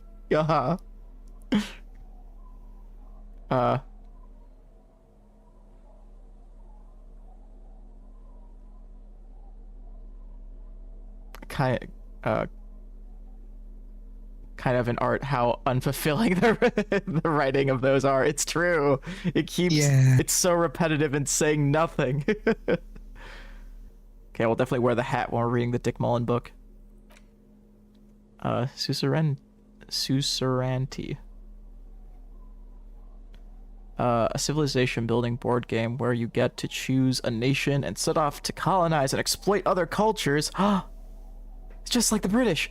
So exciting! I love doing that. It's just another day and over there for you. A star-shaped note on the box proclaims the game now includes a completely new genocide option. No. In your hands, you hold a brand new copy of the game, Suzerainty. It's snugly wrapped in a skin of plastic. The cover features a charming illustration depicting a mass of grinning laborers loading goods onto a ship, while a richly dressed administrator oversees their work. Shake the box. The box has a nice heft to it. Ooh. You hear the rattle of individual wooden tokens, and feel their weight shifting back and forth. What treasures wait in store for you? Even before you open it, you can tell that this will be a meaty game of grand strategy and complex player interactions. I'm a meaty guy, so remove the plastic wrap. The plastic wrap rips off as easily as a bodice in a tawdry historical romance. Oh, it's like condom wrapper. Open the box. Yeah, they're equivalent. As the lid slides off, inside you find a thick, full-color rulebook and more than a dozen pouches of various wooden components. Whoa. Savor that new board game smell. Aww. A mix of wood, paper, and ink, all wrapped in the sweet must of cardboard. Very sweet smelling. Read the rulebook right in front of Kim. Welcome to Suzerainty, a game of economic strategy for the whole family. The rulebook is sumptuously illustrated and thick as a Gradian novel. Jesus. Finally, a proper game to teach children about the importance of trade and the global economy. The colorful illustrations depict cheerful workers picking apricots, hauling marble sculptures out of crumbling temples, and harvesting a strange magenta-leafed plant. Jeez. Everyone is smiling. You begin to suspect there may be a political agenda to this so-called family game. Only one way to find out. Keep reading. The instructions are opaque at first and introduce many concepts you're not familiar with. Fortunately, there are many diagrams and examples throughout. You soon figure out the basic conceit. Each player represents an administrator for the suzerain of Revachol. Your objective is to increase the suzerain's wealth and renown by accumulating victory points. You can accumulate victory points. That's where the suzerain's vassals come in. Talk about the long The game road. features 4 vassal nations, each one home to an economically important resource. Each turn, the player collects resources from vassals where they've placed workers. They may then rearrange their workers, fulfill contracts for coin and bonuses, or build structures back in Revachol. Oh. As you leaf through the pages, your eye catches on a sidebar labeled Advice for Beginners. Ignore it. Just tell me how the winner is determined. I want to see the advice. Remember, there are many paths to victory in Suzerainty. Suzerainty. But successful players will find one strategy and commit to it wholeheartedly. Uh-oh. Boring, boring, boring. Tear up this rulebook and commit some old school atrocities. Aw. How, isn't there any way to invade or commit atrocities or anything fun like that? Suzerainty is a family game. The only atrocities you'll be committing are against the social standing of your rival administrators, as you bring in ever more resources and power for the suzerain. Speaking of, the actual scoring system appears infinitely complex, with a series of tables and appendices required to compute each player's final victory point total. You skip that part for now. Welcome to Suzerainty. The colorful you begin the you soon figure out the basic conceit. Each player represents an administrator. Fuck the suzerain. What about my wealth and renown? There is no path to wealth and renown, but through the suzerain. As one of the suzerain's trusted administrators, your very function is the glorification of Revachol. That's where the suzerain's vassals come in. The game features 4 vassal nations, each one home to an economically important resource. Each turn, the player collects resources from. As you leaf through the pages, your eye remember boring. The actual scoring system appears infinitely. You open up a number of pouches Examine the components. containing wooden tokens. There are also several punch boards with other cardboard components that will need to be punched out before you can play. This is literally stuff that people fall asleep to, I just want to say. Like, explaining board games. This is what you put on. This is ASMR. Yeah. This is awesome. Punch out the... Oh, this is going to give me, like, physical or morale, won't it? Punch out the cardboard pieces one by one. Each cardboard token makes a satisfying as you pop it out. Soon, a neat pile of cardboard coins and counters has accumulated before you. What? You're not going to offer to let me punch any of them out? Aww, that's so cute. Check out the wooden tokens. In addition to the worker and building tokens used by each player, there are also It's the best several part. piles of colorful resource tokens. each representing one of the game's 4 principal resources. From the Empire of Safre, orange apricot tokens. From Ilmarat, doing this all in the snow. Ancestral name of Ilmara, grey marble block tokens. From the Seminine Islands, white sacks of sugar tokens. And from Supra Muindi and Saro Maritza, magenta tokens for unprocessed cocaine leaves. Yes. Ooh. Those are nice. Kim likes the cocaine leaves. The lieutenant picks up a sugar token and admires it. Put the components away. You hold the it's open time. Game box before you. We were leading up to this. Hey Kim, wanna play? The lieutenant looks over the rulebook before he sees something that makes his eyes go wide. Holy shit. The average playing time for this game is 1 to 6 hours. Holy shit. I'm not sure we can afford to set aside that kind of time. Oh, he was intrigued. This is big. This is really big, everyone. Keep the sword out. Suggestion, I think. I think I can get suggestive with Kin. We know he's gay now. We outed him. In front of everyone.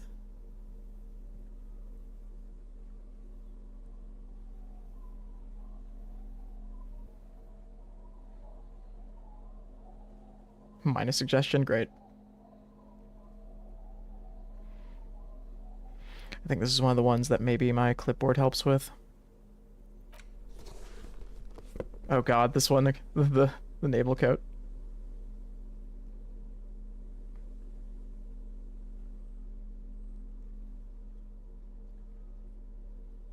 Oh, we're warm out here now that we have the coat on. No.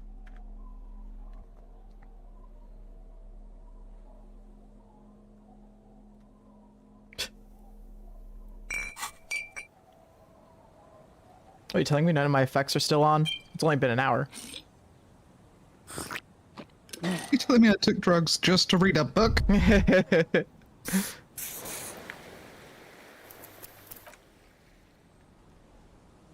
What a world. Yes? Oh, I thought I had to talk to you for a sec. In a sense, I do.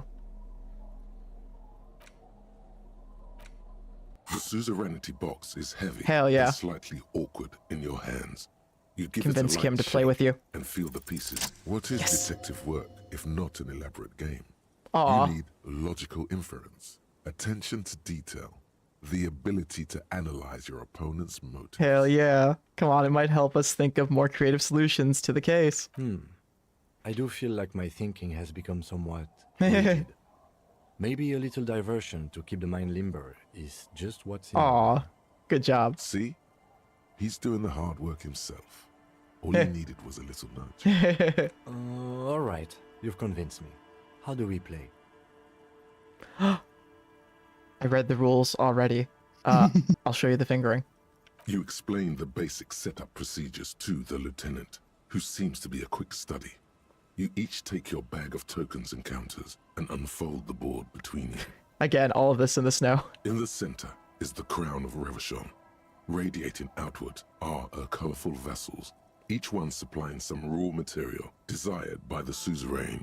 We're doing this like on top of the cement block bonfire left there. Apricots from Safre, archaeological treasures from Ilmarat, sugars from the Seminine Islands, and magenta cocaine from Supra Muindi. Magenta cocaine. Gotta get me some of that. There's also a neat little log to keep track of your progress, in case you need to put the game away and return to it later. Cute. The lieutenant goes first. Aw. He draws a contract card and moves several of his workers to the Safre territory of... All right, detective, your turn. This territory of the board and the others to the Sumerian Islands. You have a few options available to you. Will you try to fulfill contracts right away? Oh god. Arrange your workers to maximize production on future turns? Oh shit, we have to actually play the game. Remember what the rulebook said. Oh no. You'll want to choose a strategy early on and stay committed to it. Just do whatever Kim did. Just do whatever Kim did. You move a few of your workers to the Ilmarat section of the board and several others to Supremawindi and Sarah. You might have first turn advantage, I feel. Soon you have several units of archaeological treasure and cocaine. Ooh. An aggressive opening, Detective. The lieutenant says, appearing to relish the challenge. In response, the lieutenant spends 2 of his sugar tokens and 1 of his apricot tokens to complete his contract card. He is rewarded with 4 coins and a round wooden token that he places in the center of the board. Ooh. That's a market. It's worth 2 victory points. Hey, why don't I get one of those? Kim, can I do my first turnover? I think I messed up. Glower silently? Glower. Like, angry. Ah. Don't worry. It was mostly just luck. You'll earn some points soon enough. What is that patronizing tone? You're one of the suzerain's trusted administrators. You may need to put the lieutenant in his place. I'm not even sure what points are. That's part of the problem. Points are nothing. They don't exist. They're just an arbitrary convention that games use to reward or punish players for certain behaviors. You know what's gonna happen if we press 2? Am I getting points right now? Look around. There are some paranoid types who believe the moral intern keeps detailed score sheets for everyone in the Real Belt. But that's obviously nonsense. The Real Belt. The lieutenant shrugs. Otherwise, no. No. There are no points. Just your actions and the consequences of those actions. Hey, I get points. Just like there are no honor points. None whatsoever. Oh, I thought it would give me 5 experience or something. That'd be fun. That's reassuring. That's just the way it is. The lieutenant does not seem to find much value in dwelling on the subject. Now, I believe it's your turn. Glancing over the board, you see several possible strategies. Pressing more workers into service would increase your economic output and help you to survive a possible conflict with the lieutenant. Or you could ignore your labor supply and focus on fulfilling contracts for points and resources. Those aren't your only options. Thank you, Rhetoric. You could also show your workers how much you appreciate them by investing some of that wealth in them. After all, they're the ones producing wealth for the suzerain. I feel like if we do that, we'll lose. Well, sure, you can do that. It's just not a terribly effective strategy, but then it's up to you. Kim, what should I do? That's up to you, Detective. But remember, the objective of the game is to earn victory points for the suzerain. You should probably pick one strategy and stick to it. Trying to do a little of everything is usually a bad idea. But what about the workers? The workers are just there to produce raw resources. You're not supposed to worry about them too much. The lieutenant assumes you're playing by the rules as written. But what's the point of playing if you can't make your own choices? We should play Where Al instead. That's up. You should probably pick one strategy and Why don't we say stick to screw the suzerain and keep it all for ourselves? Usually, because the way you earn points is by pleasing the suzerain. And the player with the most points wins the game. The lieutenant assumes you're playing by the rules as written. But what's the point of playing? I'm bored of this. Let's finish the game later. We actually could do that, I'm sure. Do you want to invest in your existing workers? Yeah. I think that's the fun odd one out. To the lieutenant's puzzlement, He'll probably have a fun story about that. Turns building various improvements to your territorial infrastructure. To the lieutenant's puzzlement. Soon, your workers have access to clean water, paved roads, and basic hobbies. In return, they produce 1 extra resource per turn. Gaze on your workers like a benevolent parent. Grimace at them for not working harder. Too bad investing in your workers just isn't worth many points. What do you mean? Take a look at the scoring tables in the back. The lieutenant turns to one of those appendices you skipped over earlier. You see in Table 8C that investing in territorial infrastructure multiplies your final victory point total by 1, which is to say not at all. Yeah. Whereas erecting monuments in Revachol gives you a multiplier of 5. Damn. So you're saying the values of the ruling class are completely divorced from the well-being of the people who generate their wealth. So you're saying I fucked up. No. Where's the communist message in this game? I can't find. Where's okay, so probably got other communist points from that. Nonsense. Remember what the lieutenant said. If You're points so are right, Saint. arbitrary, who cares about winning? You should reject their system and just play how you want. Thank you, Rhetoric. We're very Rhetoric-pilled now after, like, one episode of points. Now it's the lieutenant's turn to respond. He moves aggressively onto the Safrey territory. Soon, his workers are producing a steady supply of extremely valuable apricots. For several turns, you struggle to respond to the lieutenant's burgeoning apricot empire. Eventually, you relocate the majority of your workers to Supremawindi and Saramaritsa, where they begin producing a bumper crop of cocaine tokens. Yeah. You draw a new contract card. According to the text, there's an aristocrat willing to trade a large supply of cocaine for a number of coins and access to a rare bonus. Amplified music worth 7 victory points. Yeah. Ooh. Oh yeah, baby. Cocaine and rock music go together like cocaine and rock music. You've reached a critical strategic juncture. How do you respond to the lieutenant's aggression? Go for the contract. Go for the contract. Rock and roll, Rock baby. and roll. That's us, our superstar cop. It takes several turns, but you slowly begin accumulating the cocaine necessary to complete the contract. When you do, it practically rains cardboard coins on your side. Feels good, doesn't it? But you know what would feel even better? You're going to say drugs, aren't you? Drugs. Yeah. Uppers.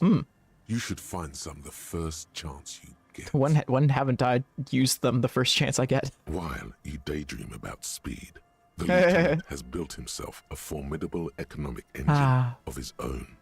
Oh, speed. The end game is upon you. Oh. How will you spend the vast resources you've acquired? So much time has passed. For the glory of the suzerain. In the game and in real life.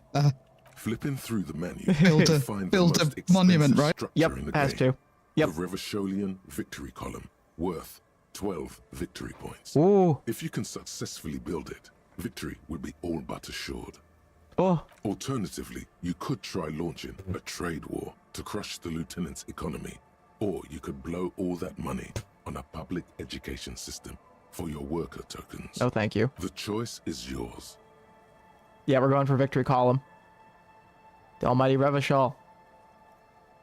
Building the ultimate structure requires diligent economic planning, which you completely failed to do. Whoops. Rather than build a glorious monument to Revachel's economic superiority, you have to settle for a handful of post offices and school for the blind.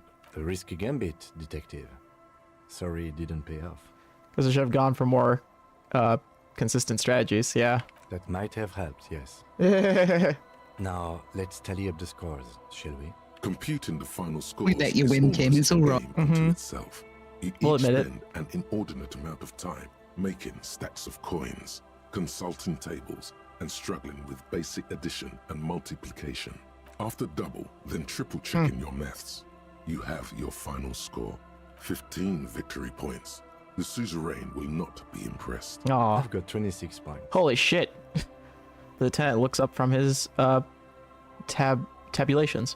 He says 26 points, a barely contained smile breaking out across his face. Don't be glum, detective.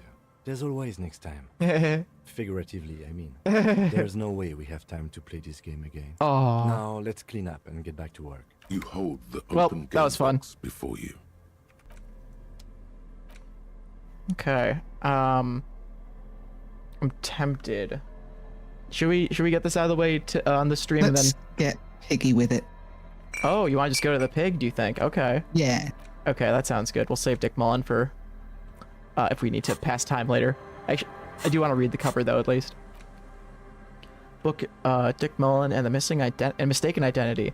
Another Dick Mullen book that woefully misrepresents the nature of police work. In this one, our detective returns from a trip having successfully solved one case, only to embark on another. Does he finally face the taxing nature of his occupation? No, he doesn't even look like a normal officer of the law. Just like us. Just like me, for real.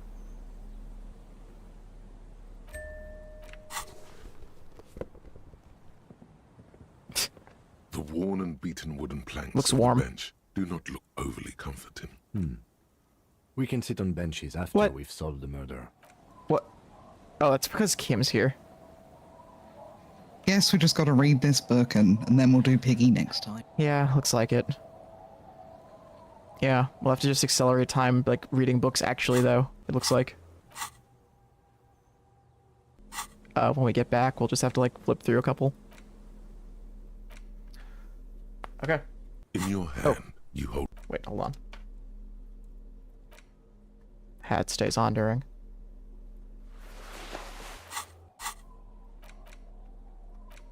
In your hand, you hold Dick Mullen and the mistaken identity.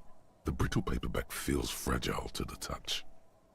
Examine the cover. The cover features a pastiche of different scenes. In the foreground, a man in a dark overcoat. I like the word pastiche. A pistol to his chest. Rising up behind him are two silhouettes wrapped in a passionate embrace. Beautiful. The tagline reads, Detective Dick Mullen must prove his innocence after an old friend is murdered by someone who looks just like Dick Mullen. That seems to sum up the premise nicely. Needless to say, it violates nearly every RCM regulation for a detective to investigate a murder in which he is a suspect.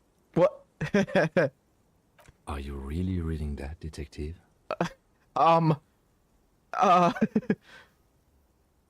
Really need to know who this Dick Mullen guy is.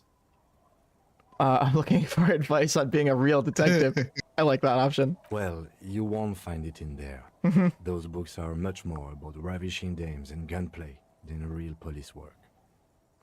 When was the last time you ravished a dame, detective? Besides your crusty old sock, that is. That's a rude way to refer to my dame. She's a fine dame. Yeah. Start reading. The story opens with a knock at the door. Detective Dick Mullen is greeted by an old friend, Charlie Spillane, who's come to Mullen to ask a favor on this dark and cold night. Speaking of names. Spillane needs Mullen to drive him in from Vespa to a small town along the Elysium coast. Despite his friend's apparent agitation, Mullen does as he's asked, then returns home where he passes out drunk, as he does most nights. An extremely unprofessional and hurtful stereotype that's offensive to all upstanding officers of the law. Look, I saw Clancy's performance in Detective Detroit Become Human. I know what they're like. But also extremely accurate in your case. I'm trying at least. Look, I can't judge. Give it time. You'll fall off the wagon sooner or later. Yeah, I'm sure. I've been on the wagon the whole time. I'm really trying here. Keep reading. 2 days later, Mullen is arrested by the Vespa police and charged with the murder of Charlie Spillane. At his interrogation, Mullen learns that Charlie Spillane was shot in a bar in the very town Mullen dropped him off in by a man matching Mullen's description. Desperate to clear his name, Mullen manages to convince the Vespa police to release him for 3 days so that Mullen may solve his friend's murder and prove his innocence. I don't know, this does feel a lot like David Cage writing, actually, now that I'm... You got 3 days, Mullen.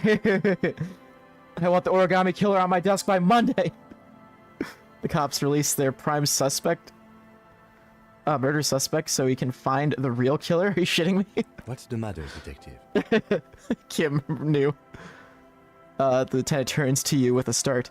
I don't know who's writing this shit, but I get the feeling they aren't experts on homicide investigations. The lieutenant shrugs, resigned to the idea that his profession will rarely, if ever, be accurately represented in art and literature. I cry. They're not shitting you, detective. This is what the writers think passes for police procedure. It's just like CSI.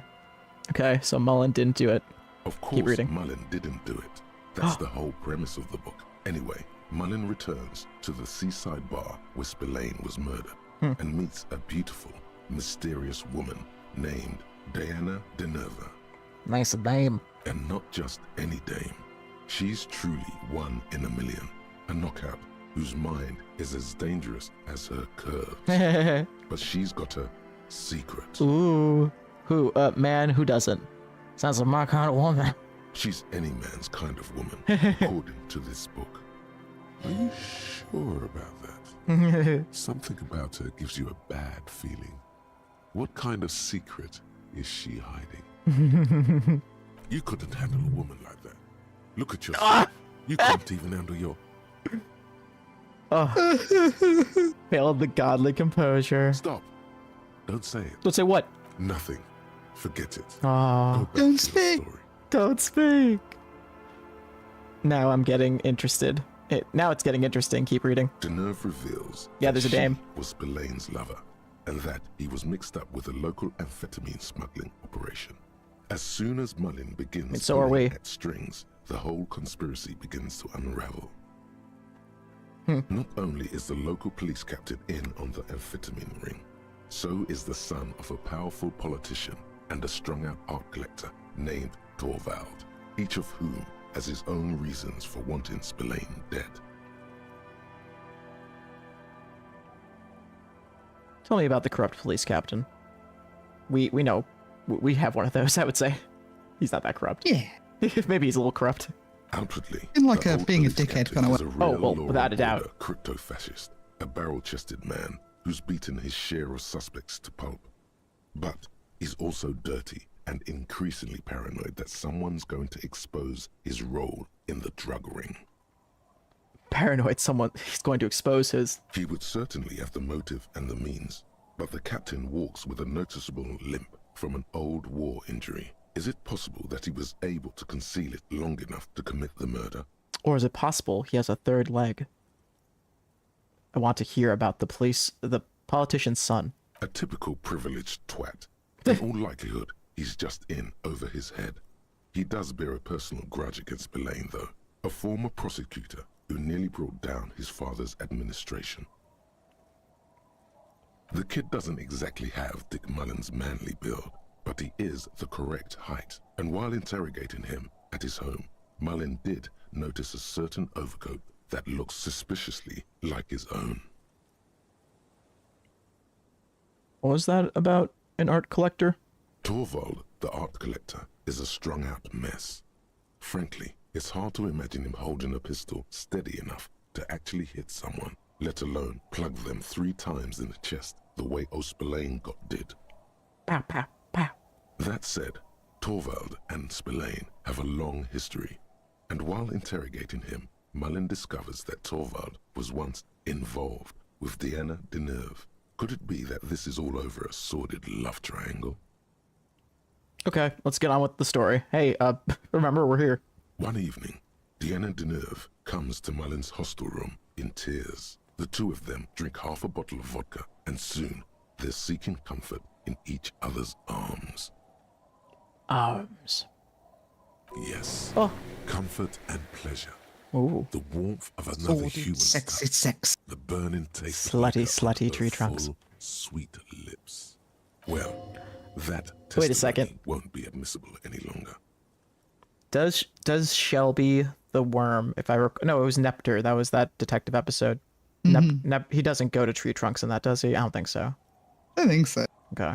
I feel like, she would make a good dame, though, for one of these, like, noir. She's a little broad, yeah. Oh, you've got to help me with my pig husband. my horribly abusive pig husband. How does Mullen expect to solve the murder if he's sleeping with witnesses? Nice, get it, Mullen. As the two lovers share a post-coital cigarette, Diana Deneuve turns to Mullen and says, "By the way, Dick, there was something else I meant to tell you. I love you." The name of the true killer. A smooch. Always aim for the center of mass. Whatever it is, Mullen never hears the words. A blow to the base of his skull knocks him out cold instantly. I can't resist it. No, I shouldn't say it, but can't trust a dame. Shake your head. Who can you trust in this wicked, messed up world? I said you can't trust a dame, but you can trust your Kim. The lieutenant gives you a quizzical expression in return. You go back to the story. Although Kim can be my dame too if he wants. When Mullen comes to, Deneuve is dead on the hostel bed next to him. To make matters worse, his clothes are covered with her blood. It's actually really perfect. Look at the time. We're trying to get to 22, so this is working out, like, actually perfectly. Double fuck. Mullen trashes his blood-stained clothes and flees the hostel, knowing it's only a matter of hours before the cops discover Deneuve's body, if they haven't been tipped off already. No! Fleeing a crime scene. What a case. Destroying evidence. Even if Detective Mullen didn't commit the murder, he should be facing years behind bars. Dick Mullen won't be sent to the clink for the sake of some legal niceties. The heat is on.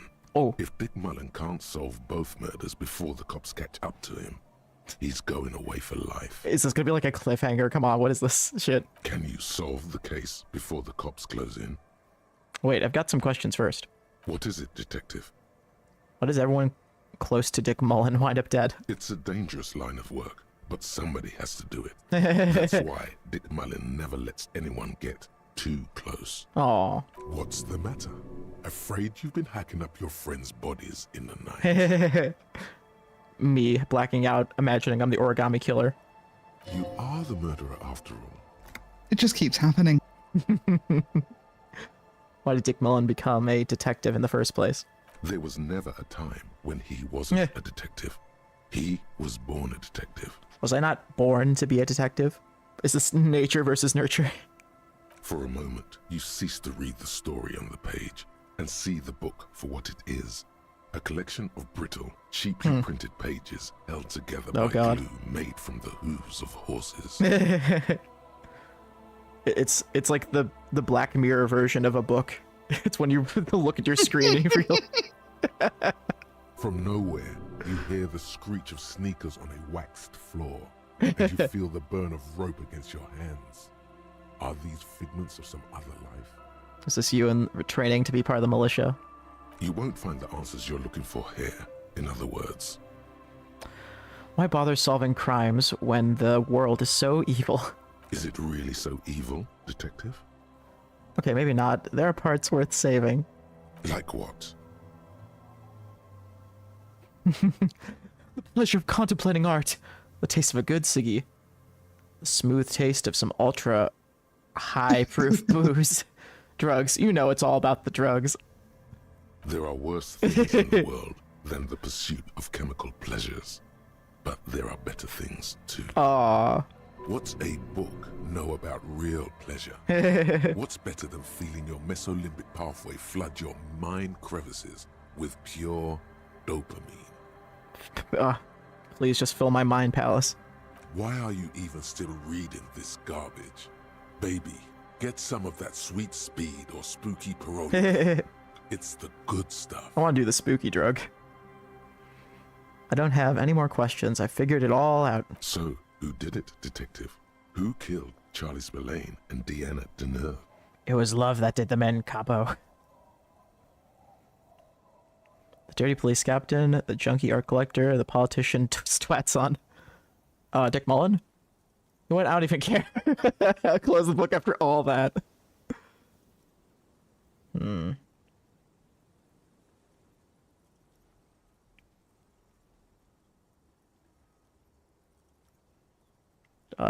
Dick Mullen? Have you been paying attention at all? It wasn't Mullen. I fucked up. It was an imposter. Now go on. Find out who really did it. Finish the book. You begin furiously flipping through pages. Even as you know these books follow a series of well-worn tropes, you find yourself completely engrossed. You're turning pages so fast, you don't even notice the ancient spine coming unglued. You try to grab the pages as they come loose, 20. but your fingers aren't quick enough. They're gone. No! Dozens of pages scatter across the ground. No! My the book! last fifth or so of the book seems to have been lost. It's possible that you could My gather protractor. and reassemble the pages, but it would take way too long. Stupid old horse glue. Ah, yes. The problem with mass-market paperbacks. They are not made to last. It's been a while since I've held one of those old musty paperbacks. Oh, I got loads of them. I have a few of them. It's just I really haven't like interacted with one in forever. It's been like probably last time was like at a thrift store or something. I gently dust the top of them so Yes. as not to disturb them. Not to disturb the old horse glue. Yeah. Perhaps this is a sign that They've you should earned get their back rest. to solving your own murder, huh, detective? Yeah. Don't forget, it could have been the delirium tremens. Hmm. In your hand, you hold. Wow. Whew, okay then. Let me just do a quick save. I want to check some things out really quickly before we go. The warning. No, we can't do that. Just wondering what could be a good way to pass time. I think the It's the ledger you found in read a the case trash. file. It takes about Yes, half an hour perfect. to piece one together. Oh, perfect. Using the system you've devised. Which one? Not much. has Fantastic. changed. Okay, I'll keep the ledger in my hand just to remind me. And I'll stay naked. Yeah, perfect. Perfect. Okay. I was worried if there was like possibly nothing else we could do in the whole game. But I remember there is the sign, the mural, is what I mean, and luckily the ledger. But yeah, wow, we're like we're so cleared of everything in the way besides like the main plot now. It took us so long, but we gotta confront the pigs, and then we're going straight for that sign after the pigs. Woo! Woo! Thank you everyone for joining us for this long-ass disco episode and playthrough. We'll see you all in the next Squaint. Catch you then. See you next time. Bye. Bye-bye.